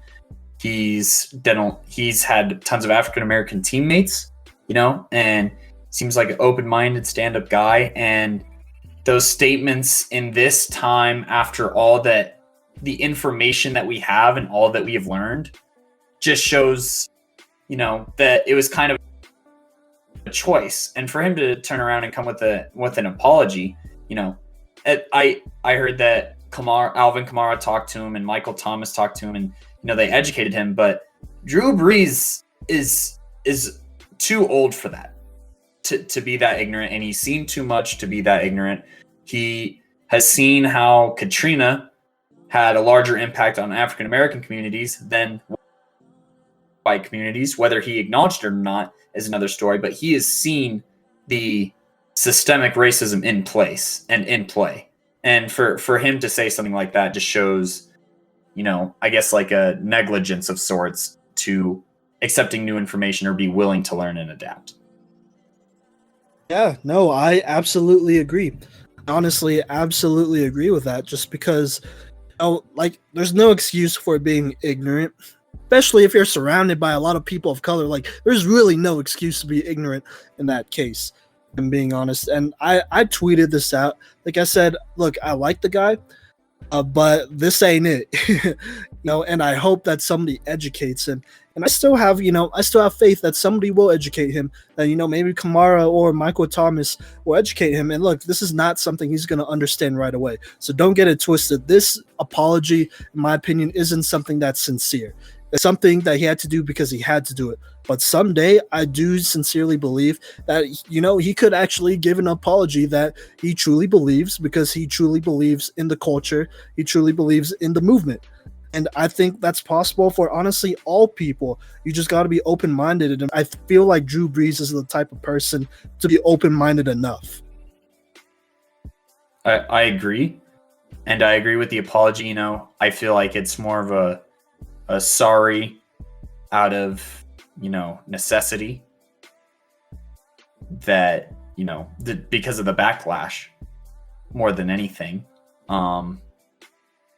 And I don't feel it being sincere, but I can sense that there's potential for it to become sincere, because you're right, you can't learn that you can't learn oppression and fully understand the consequences of your actions in one day. I really, especially, Drew Brees is 40 years old and he said what he said. So that's 40 years of that thought programmed into his mind about respect for the flag. Yeah, no, I mean, completely agreed. But look, there's still a chance, you just gotta see. I mean, like I said, there are definitely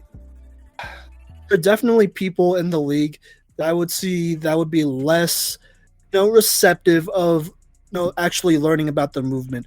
And look, I don't blame you if you don't know the whole history of the movement or everything about oppression in one day. That's not a realistic expectation. But I do hold you accountable for is if you make an effort to learn it over time. And that's okay. It's okay if you don't know everything right away. That's okay as long as you get there and you try. Because there are definitely some people, coaches, honestly, specifically, that I really don't think will change. Look, I know this one's going to hurt for you, Cody. I'm pretty sure you've seen this, but the Broncos head coach of Vic Fangio said something that was pretty stupid in my opinion. He did. He basically said that he hasn't seen racism or discrimination in the NFL. You want to address that, Cody? Because it's your coach. I mean, I'm pretty ashamed of it. you know, man, he goofed pretty bad on that one. And, you know, he clarified later, but it's really hard to take back something that came off so arrogant, especially since in his time in the NFL, he's witnessed the Kaepernick thing.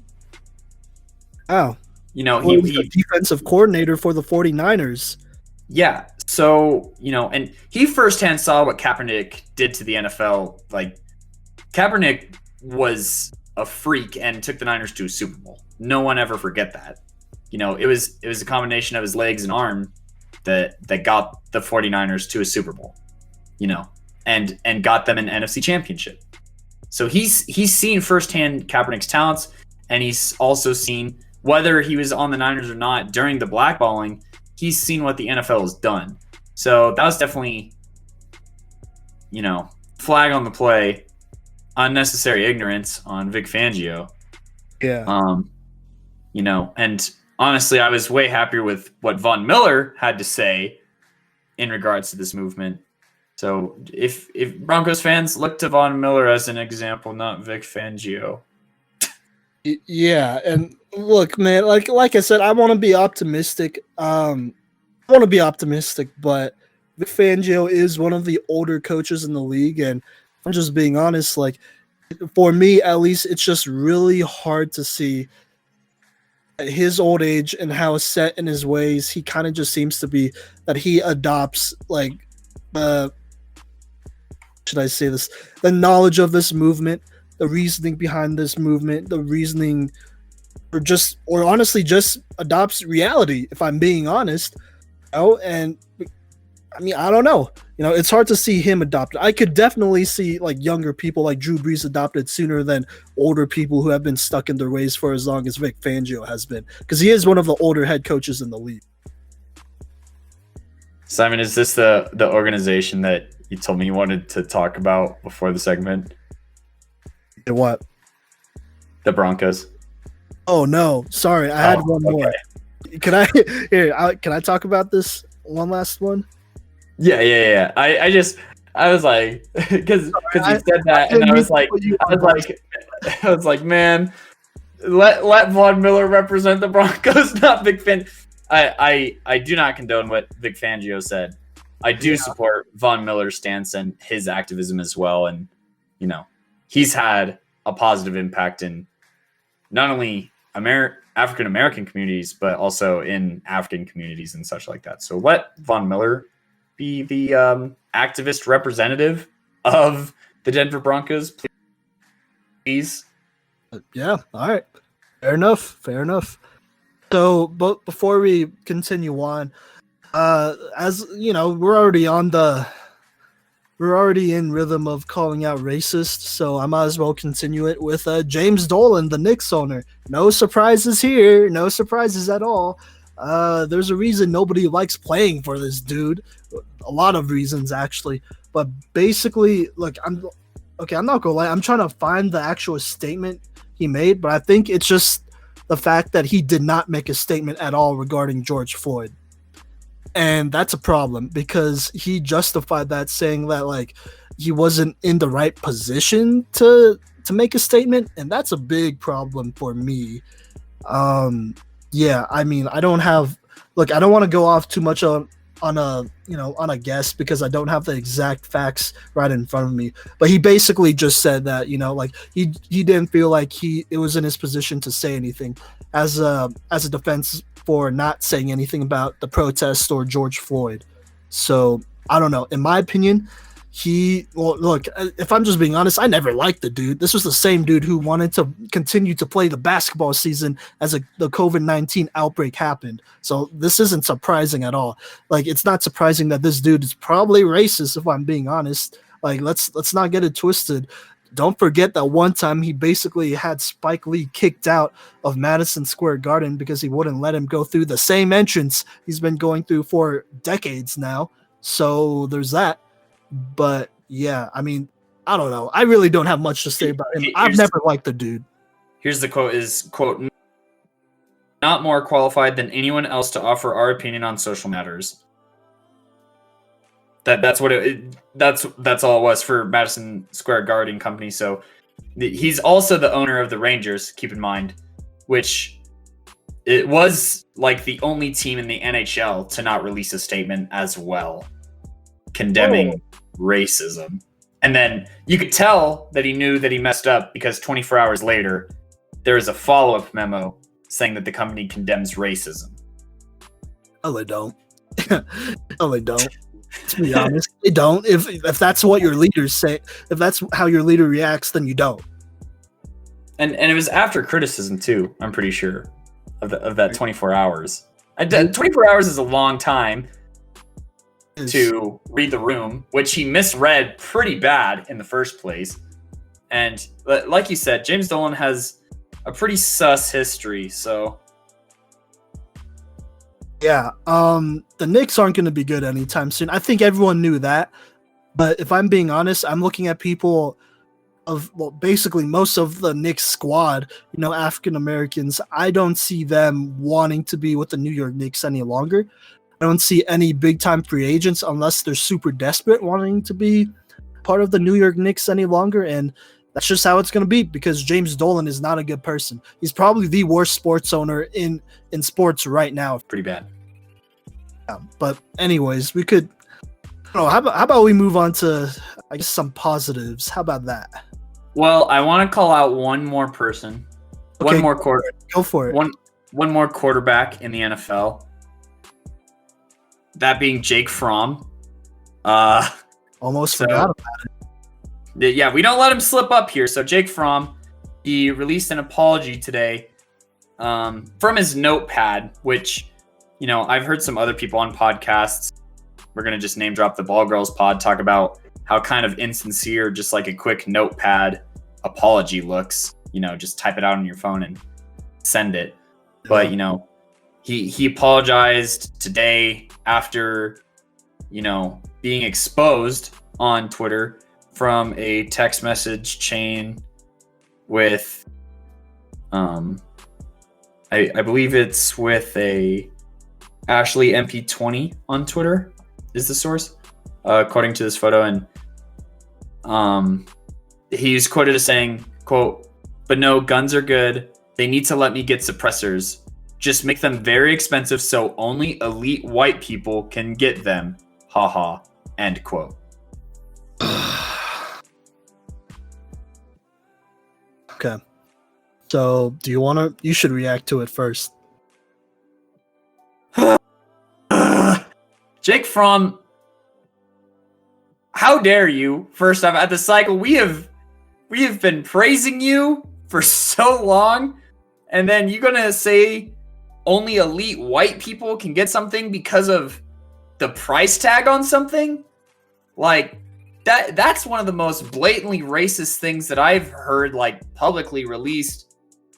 Just especially because it's in reference to the system too. You're implying that minorities can't afford things. You're implying that there's no such thing as a successful black man, and there's no such thing as a successful person of color, one that can afford, to defend themselves and make use of the Second Amendment to its fullest extent. And it's super arrogant and honestly so frustrating. And he only apologized because he was caught. And because the Bills were thinking about cutting him. Like, Yikes. Yeah, so that's my reaction. And I just think it's funny that, Jake Fromm, the 5th round draft pick, is using the word elite. So yeah, dude, oh come on, man. Why is Jake Fromm the way? How should I start this? Jake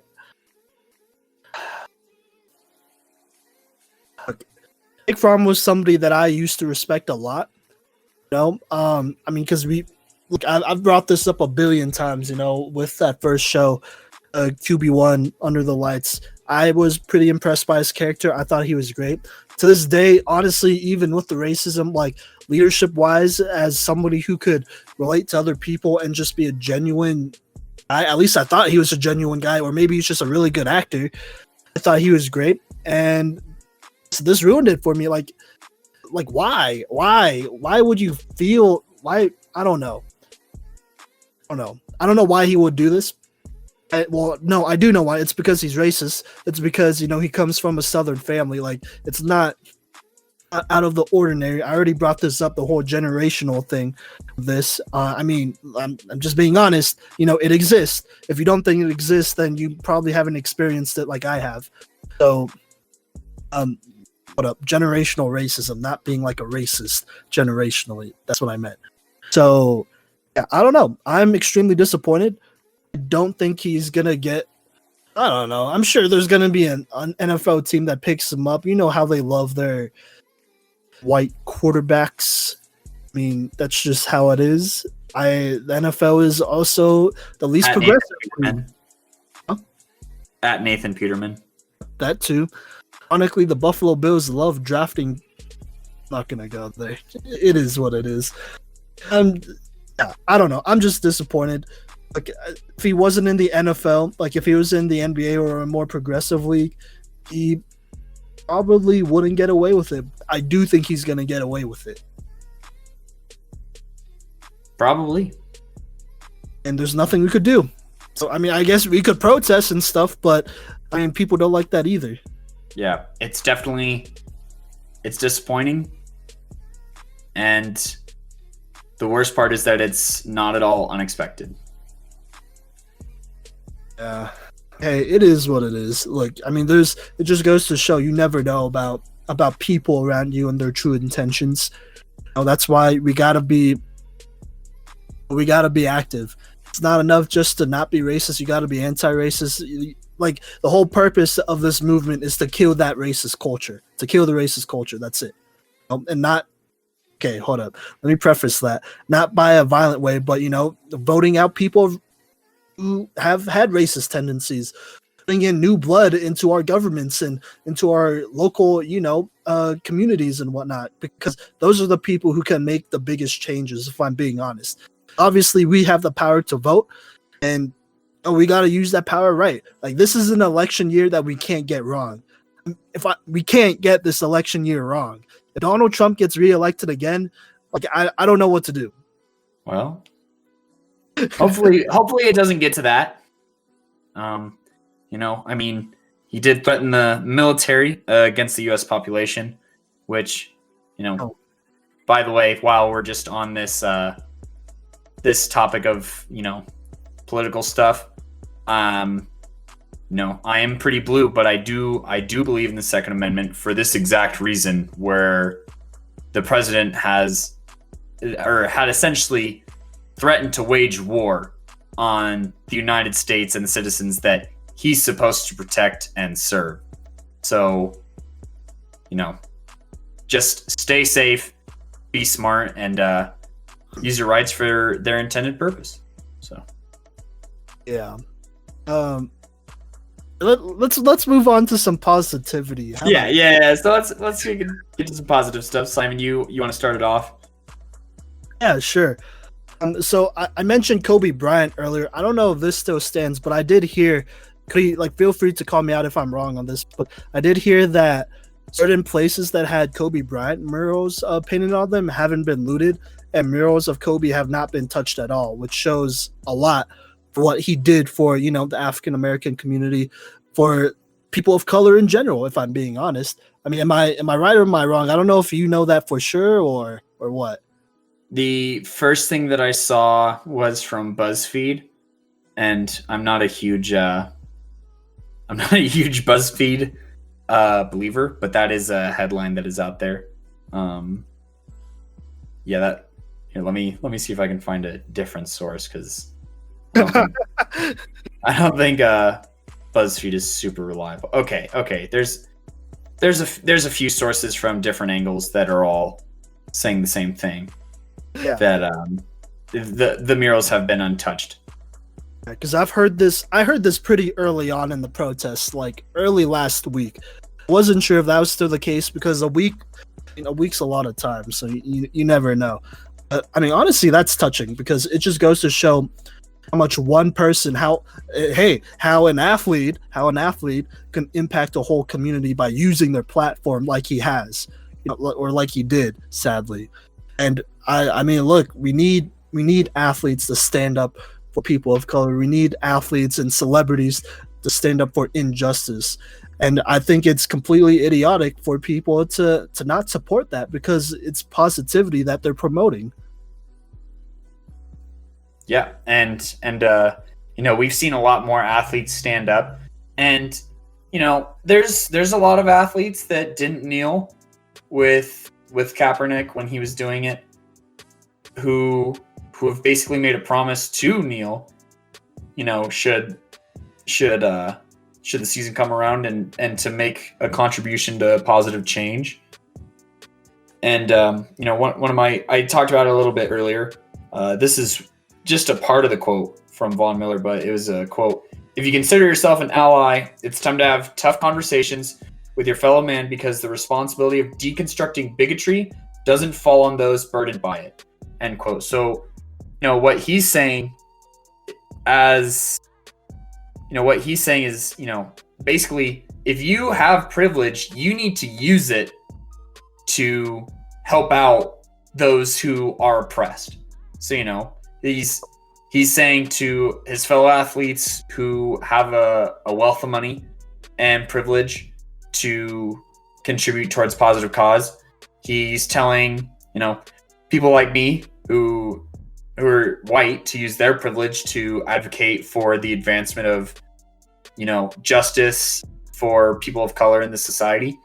And, he's advocating for anybody who can do something to do something, and that it's not just the responsibility of those who have to deal with it to have to fix the system. And it kind of reminds me of the quote that I'm paraphrasing, but it's like, they came for blah, blah, blah, and I watched them take it, and they came for my neighbors and I watched them go. And when they came for me, there was no one there. So that's kind of the vibe that I'm getting from it, is we're all in this together. And that's true, first off. And, I appreciate and respect Vaughn's way of putting it. He didn't cut it short, it was pretty long and is pretty powerful, in my opinion.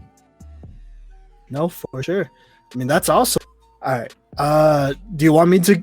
I don't have a whole ton. Sadly, I don't have a whole ton of examples, just because there's a lot of athletes out there that are advocating, that are putting out really good stuff.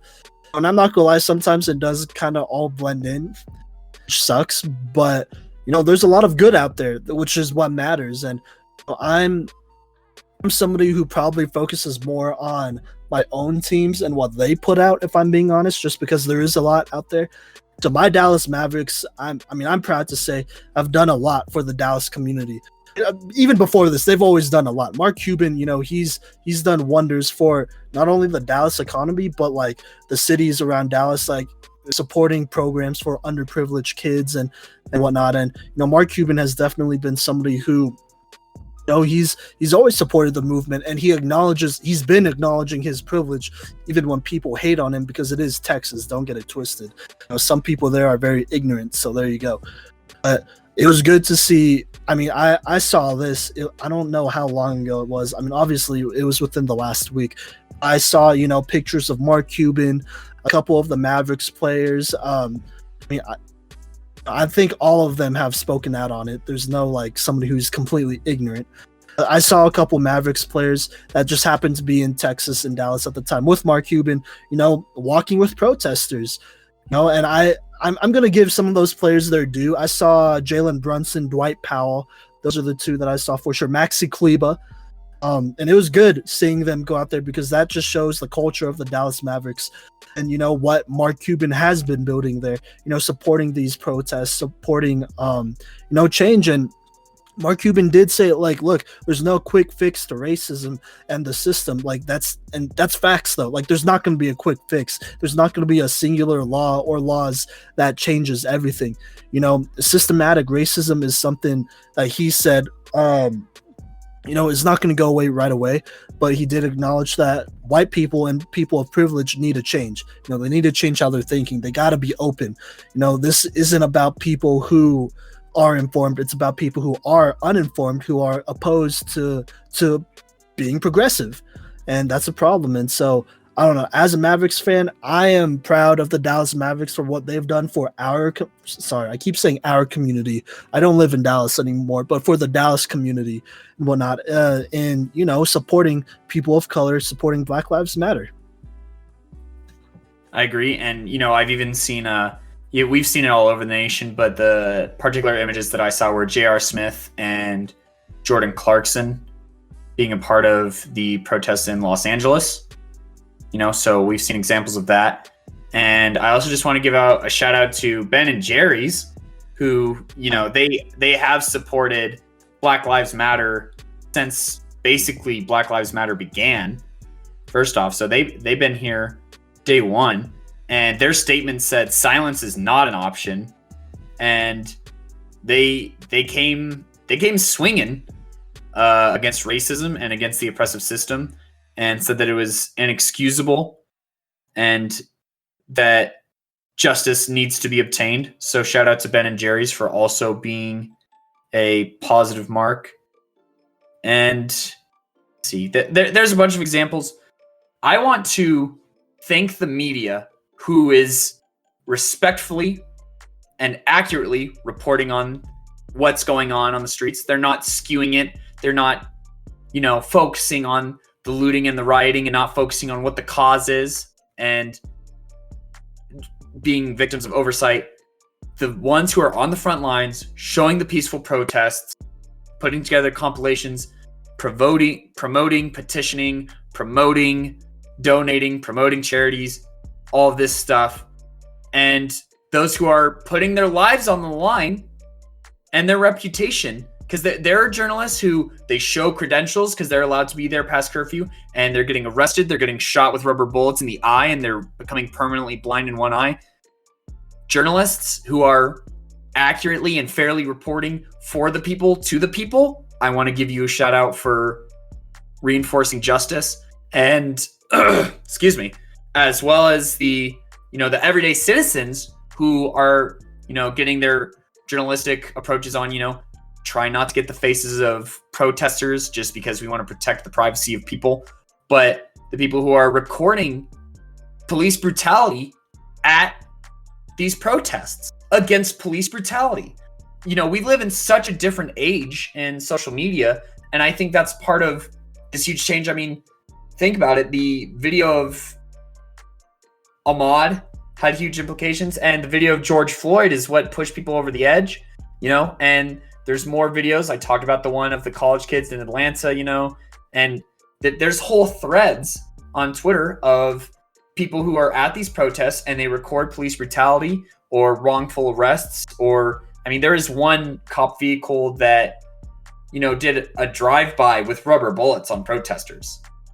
Like, we need to have this documented and submit it to the FBI for internal investigations. And we need it as proof that police brutality is real and it's way too common, and it's an infringement on the First Amendment here in America with the way that they're doing it. And I just want to give a shout out to all those people who are protesting. You're really brave, and keep staying strong. We can do it. Yeah, no, I agree. And hey, all the power to them, because it is, I'm not gonna lie, it's a scary time, and I'm gonna be pretty vulnerable here. My mental health has been trash, and it's because I've had experiences with the police, experiences with racist people, and the system that honestly I experienced pretty recently, if I'm being honest. Like, it hasn't even been a year. It really hasn't even been a year, and I've done my time to work on that and whatnot. But it's tough for me personally to go out to protest and whatnot, because that's just me. Not like I'm putting myself in a really bad spot. I'm already in a bad spot as is, so just imagine, and that's not a safe spot for me, for somebody to not be completely there. Because if I'm being honest with how crazy things are, if you're going to a protest, you kind of need to be completely there. You can't be distracted, because it is dangerous times. So, I have all the respect for the protesters who are going out there. I have all respect for the people who are going out and protesting. For honestly, for people like me, like I said, my experiences aren't even that bad. compared to others, not at all. So like this goes out to all the people who are going out and protesting for people who are honestly in a bad mental spot and don't feel comfortable, going out and going face to face with police officers who probably abused them in the past and nobody talked about it because they got protected by their own government and by their own department.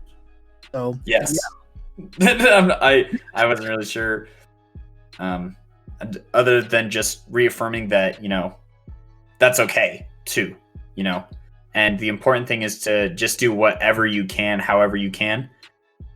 And Simon, if you don't have anything else to say, I think that's a pretty good segue into the next segment.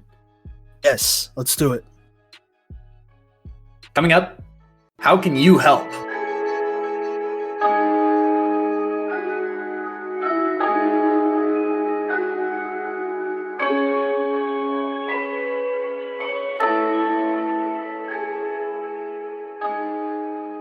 Good, y'all. Welcome back to the last segment of this episode of the Cycle 365. This is episode 35, recorded on June 4th, 2020. So if there is anything that happens between now and whenever this is posted, just keep that in mind.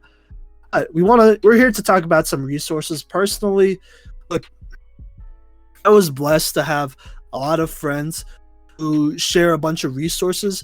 So I really don't have to go out and look for a bunch of resources if I'm being honest, because I've had so many people send me petitions, links where we could email, different police departments, your representatives, stuff like that. And, it doesn't take a long time to sign them because I just do it. You could do it from your phone. You could do it from wherever, if I'm being honest. And here's another thing that I do as well. It's really easy to do. Just search up, hashtag Black Lives Matter, either on Instagram, Twitter, whatever. Go to the Black Lives Matter website as well. And there are plenty of resources there. If you somehow haven't found resources on social media, honestly, look, there's a lot we could do. There's a lot we could do. Personally, I'm somebody who really believes in local government and changing that first and then working our way up, because your community is your community. You got to fight for your community first off, and for the African Americans, for the people of color in your community. That's just my belief. So yeah, and it just helps spreading information. Knowledge is power, especially nowadays. Knowledge is power. So yeah, Cody, I know you have a couple of sources that are probably way more solid than, my advice. So why don't you go ahead and say those? Well, I'm going to echo your sentiment first on the local level. Believe it or not, a lot of funding for local police stations comes from the local community. So vote up in your local community, vote in for new DAs, district attorneys, use your vote for police chiefs, for fire chiefs, for all of the law enforcement and safety, and put people in power who not only make you feel safe, but help your community feel safe. That is one of the biggest starting points. And one resource that you can use for that is a resource that is, first off, emphasized by DeRay Mckesson. It's the Police Use of Force Project, which talks about 8 policies that help reduce violence, specifically police violence and police brutality.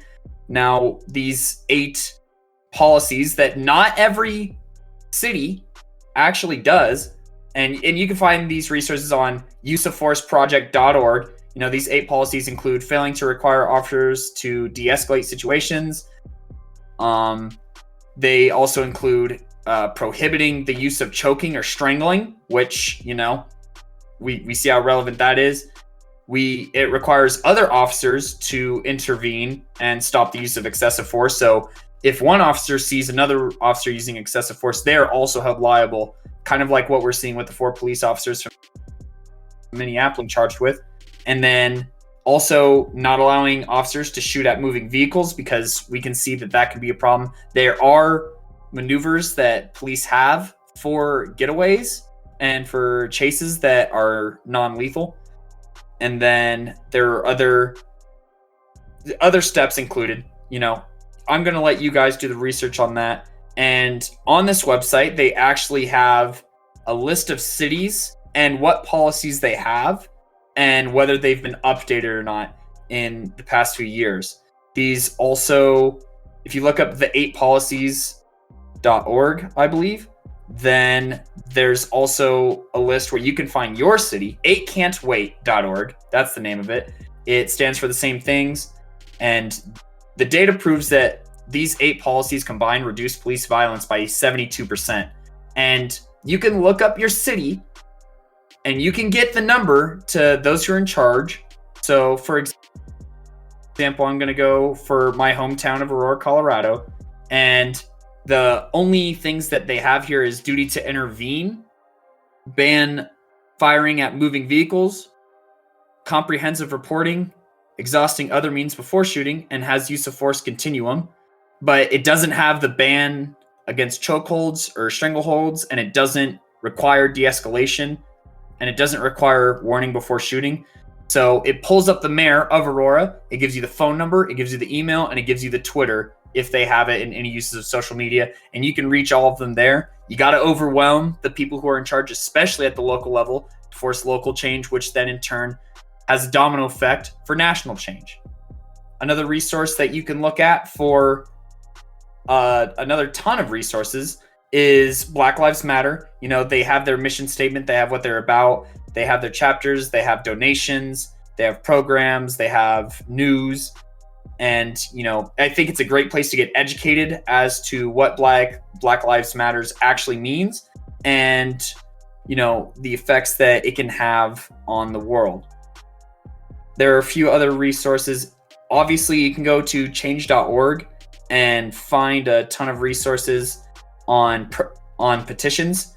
Now, keep in mind, I do recommend only sign the petitions and share the petitions. Do not donate to change.org. They are a for-profit organization. If you want to actually donate to families who are in need of help, go to GoFundMe. That's a great website where you can find the family of Breonna Taylor, the family of George Floyd, the family of Ahmaud Arbery, and you can help them out with any income that they may be missing because George Floyd was a father. He was raising a little girl. So money for that. That is heavily donated to. If you donate to Breonna Taylor, I'm pretty sure it goes to her sisters, and also helps out with any legal battles that they will be facing, and they will need the help to get the justice that they deserve. Now, there's a ton of other petitions that you can find, such as the Justice for Emerald Black, the Fire Jared Campbell, Justice for Ahmaud Arbery. You know, there's a ton, Justice for Breonna Taylor, and other petitions on change.org that you can find. Once again, don't donate to change.org. They are for profit, but they're a great place to, you know, if you're at home, and this is especially prevalent with COVID-19 and you can't go out and protest, then do what you can from home and share these petitions and spread the word. There's tons of places on Twitter where you can find threads of these. There's also petitions and charities that you can donate to for African American or people of color in the LGBTQ plus community, because it's also Pride Month. So happy Pride Month from the Cycle 365. It's kind of gotten a little bit lost in the shuffle, but we can't forget about that community either that has also experienced oppression, especially at the hands of the law and the legal system. So, and we will try our best to set up a cumulative sort of set of links and try and share that. Let's see, what else do we got here? Well, there's also something called themedium.com, and they have an article titled 75 Things White People Can Do for Racial Justice. But it doesn't only have to be white people, it can be anybody, and this includes lists where, you know, you write letters to your local offices so you can get more body cams on police officers and, you know, require actual punishments for the law. So there's tons of things you can do. And I just want to, if you're going to protests, you know, it's still, like, as I said, COVID-19 is still prevalent. Wear masks to keep yourself and others safe from COVID. And it's also recommended to wear sunglasses or a hat to not be able to be facially identified. And to support the movement, try your best to wear all black, but it's also going to be hot. So bring a backpack and pack lots of water and lots of snacks and, maybe even medical supplies or more food. There's tons of lists. There's tons of resources out there that will hit the nail on the head of what I haven't been able to say, but I do recommend being safe, bring portable chargers, try not to also bring hand sanitizer if you can find that, some saline, ibuprofen. If you have goggles, go ahead and try and do that.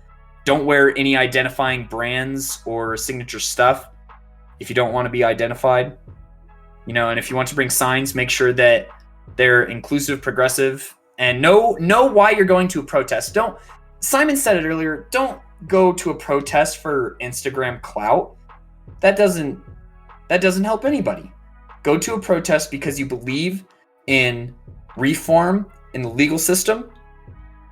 You go to a protest to advocate against police brutality, and go to a protest to promote racial equality here in the United States and in the world. And I think that does it for a lot of the lists that I have. Yeah. I had some. Is it okay if I share something? Yeah. I mean, so I myself, I'm an educator. I'm a physical educator. So shout out to, I'm not going to drop her name. Shout out to my friend. She posted some really good stuff, and they're books that we could use as educators. So this is more towards my educators. Actually, maybe some parents too, that can be used to, discuss racism with kids, because this is a topic that's not easy to discuss with kids. There's a lot of topics that's happened so far this year that are not easy to discuss with kids. We're lucky that this is something that, maybe not lucky that it's been going on forever, but it's been going on long enough where there are enough resources that help, have this discussion with kids and with students. And so I'm just going to name a couple of these. I've read some of these too as a kid. One of them is called Shining Star by Paula Yu and Lin Wang, the Anime Wong story.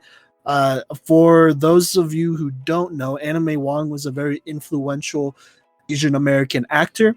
I'll be honest, I first heard about her story from the Netflix show Hollywood, which actually covers a lot of things about race, about diversity, in Hollywood in those early 60s and 50s. Just to preface it, though, it's not completely accurate. It's a little bit idolized in some ways. Like, there are some very ideal situations that I wish happened, but definitely did not happen like it should have.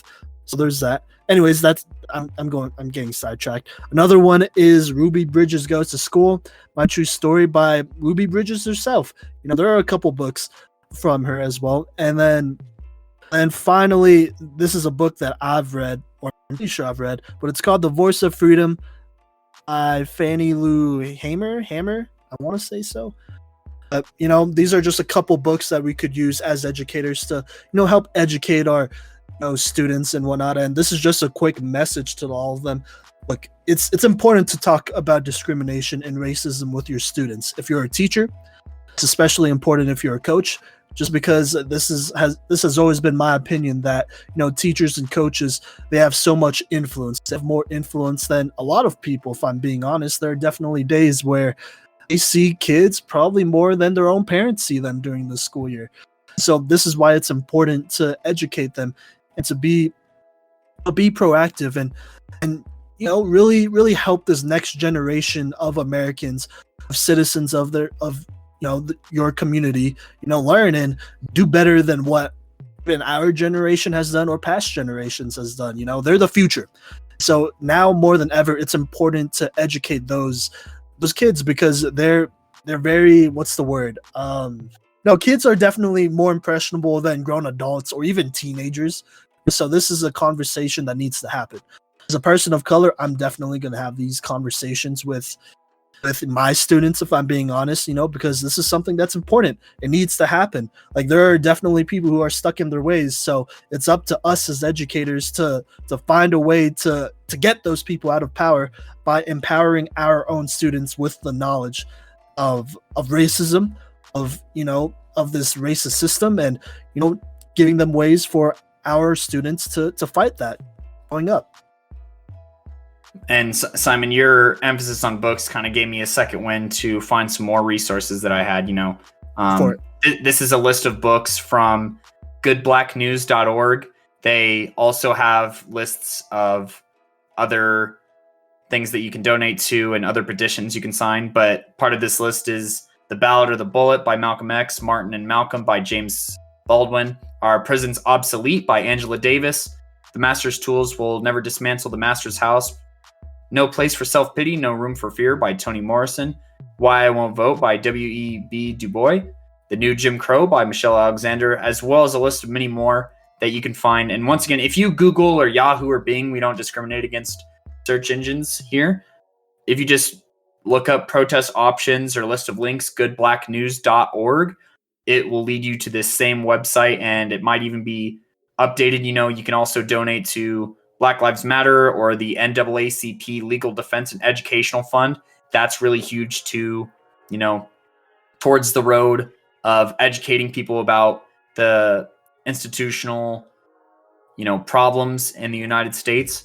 There's also Reclaim the Block donation, and there's also, Hands Up Act petition and Justice for Tony McDade. And there's also this update that the Minnesota Freedom Fund, the Brooklyn Community Bail Fund, the North Star Health Collective, and the NYC Bail Fund, they have received overwhelming donations, and they are good. And they recommend those four organizations recommend donating to Black Visions Collective, Campaign Zero, Innocence Project, Communities United Against Police Brutality. Blech. Kind of butchered that a little bit. No New Jails NYC, Know Your Rights Camp, Committee to Protect Journalists, and Black Lives Matter. There's also a planned. I want to get the name right, so just give me a second here. July 7th is supposed to be a blackout day where you don't spend any money, and this is a stand on, the big businesses that haven't done anything to help against systemic racism. And it's projected that the country will lose $11 billion for every day that you don't spend money. So the more people that we get to participate in July 7th, the blackout day, the more that we can get corporations to listen to us, who are so fond of promoting, these police unions that don't really hold police accountable for their actions. So, there's ways to financially hurt people. There's ways of voting with your dollar. Simon said that there's an election coming up in November. Some states have elections sooner for local representation, but some of the largest donors for Donald Trump comes from the WWE, the UFC, the Jaguars, the Patriots, the Texans, the Browns, the Rams, the Buccaneers, the Cowboys, the Braves, Angels, the Jets, the Washington football team, the Houston Rockets, and the Miami Dolphins. These are owners or big time sharers who donate large to Donald Trump's, campaign. And there's also PayPal, VaynerMedia, Marvel Entertainment. Good thing there's no new movies out, and it looks like I won't be watching too much more, until Donald Trump is out of office, in my opinion. Formula One. There's also apps and fitness, or clothing. So LL Bean, New Balance, their CEO is a huge donor. So, just ignore New Balance like you always do and buy something like Nike, who actually supports the people. Versace? And I'm too poor to know. Versace, all right. I'm too poor to know how to say Versace, but I guess buy Gucci instead. Airbnb, Lyft. There's also Home Depot, U-Haul. They contribute huge, and then there's food companies. So Wendy's, unfortunately, their chairman puts a lot of money towards Donald Trump's campaign. Chick-fil-A, Taco Bell, McDonald's. Looks like I'm going to be eating at Burger King now, because that's the only fast food place not on this list. But, signing petitions, donating money, voting with your dollar by not spending your dollar where you don't want it to go, keeping the money where it needs to stay, voting, get registered to vote. If you don't know how, literally just look it up. There's also acts that go beyond even this about, helping strengthen police unions that we need to try and shoot down. And there's other acts in regards to, how to control the system. And we gotta hit it from both sides. We have to hit it within the system and on the outside coming into the system. So there's plenty of things to do. There's no excuse for standing idle during this social revolution and this civil rights movement that has become the biggest in the world, because all 50 states have participated in protests, and all over Europe there's protests in France, Spain, Britain, or England. I'm not really sure what the difference is. Canada, the protests are everywhere, and they're on the side of justice, racial equality, and the destruction of police brutality. Yeah, no, 100% agreed. Hey, real quick, shout out to this kind of sounds weird saying pen pal, because I'm pretty sure no one has a pen pal anymore. But shout out to my old pen pal in Italy, Sarah, for supporting the movement, for sure. This is truly an international movement. We'll take everyone, because it's going to take as many people as possible to change the system. It's not going to be something that's done overnight. So, I mean, the Amish, even the Amish are protesting against racial injustice, and they don't have technology, and they know what's real from word on the street. So wake up. Did you have any final remarks? I believe I summarized it pretty good there. But we have given you a ton of resources. There's a ton of resources out there. There's people who are willing to help you. You can also call a lot of places, but reach out to your local representation and change the system from the inside and from the outside. It's going to take everybody. And, as Simon has said, it's not enough to be not racist. You have to be anti-racist, and let's change this world for the better. Cycle listeners, there's probably 17 of you by this point in the episode, and that's maybe a little generous. I don't know. I mean, I hope there is 17, but hey, like Gertie said, our political episodes tend to be our least listened to episodes. But hey, look, either way, man, I feel like here at the Cycle, look, if it's not obvious, we support the movement. we definitely do, which is why it wasn't just me, but it was all of us. We made the decision not to release the next mini-series episode this week, despite putting out the trailer for it on that, and kind of putting a pause to our content, because if I'm just being honest, like, I just didn't feel like making content that wasn't about this. I didn't think it was appropriate either. Yeah. Maybe we'll suffer from it. Maybe less people will listen, but who needs racists to listen to this podcast anyway? So yeah, no. Hey, like I said, you got to be on the right side of history. You gotta really think about this. You got to think about what's morally right, and you got to do what's morally right. With the Cycle 365, I'm not going to make any promises about content coming back. This was just an episode we wanted to make, just to put out there to make sure that now more than ever, it's obvious what side we're on, and use what little platform we have for the better. And yeah, so, that's just all I'm going to say. Like, I don't know when our regular content's coming back, but things got to change. Hey, get out there, help out your community, be active, take care of yourself as well, though. Don't be putting yourself in stupid situations where it's not a good idea, but you purposely hurt yourself. But at the same time, just keep in mind, we're in it as a community. That's the only way we're going to get through it. This is not a one-time thing. And yeah. Agreed. So, hey, thank you for rocking with us. I know this is probably a super long episode. I have not edited it yet, but I think every single part of this episode is the most important. This is probably our most important episode yet. I would have to agree. So, do you have anything to add? I'm just going to say, thanks for listening. Hey, thanks for rocking with us. like I said, this is probably a super long episode. So if you got it this far, hey, follow us on social media. We'll follow you back. Pretty much a guarantee. And look forward. We look forward to change. Looking forward to the future of this podcast, to the future of this nation and our communities, not all together. So keep rocking with the Cycle 365. Soon enough, we'll come out with normal content. I'm not going to promise when, because I think it's better just to keep social media open to this movement, to really helpful posts and whatnot. If anything, we'll post stuff that helps out as well. So thank you for rocking with us. Show us some love on social media. Share this, because there are some people that need to hear this. And yeah, I'm one of your co-hosts, Simon Villanos. And I'm Cody Stauffer. And we'll catch you next time, whenever that may be. Stay safe out there.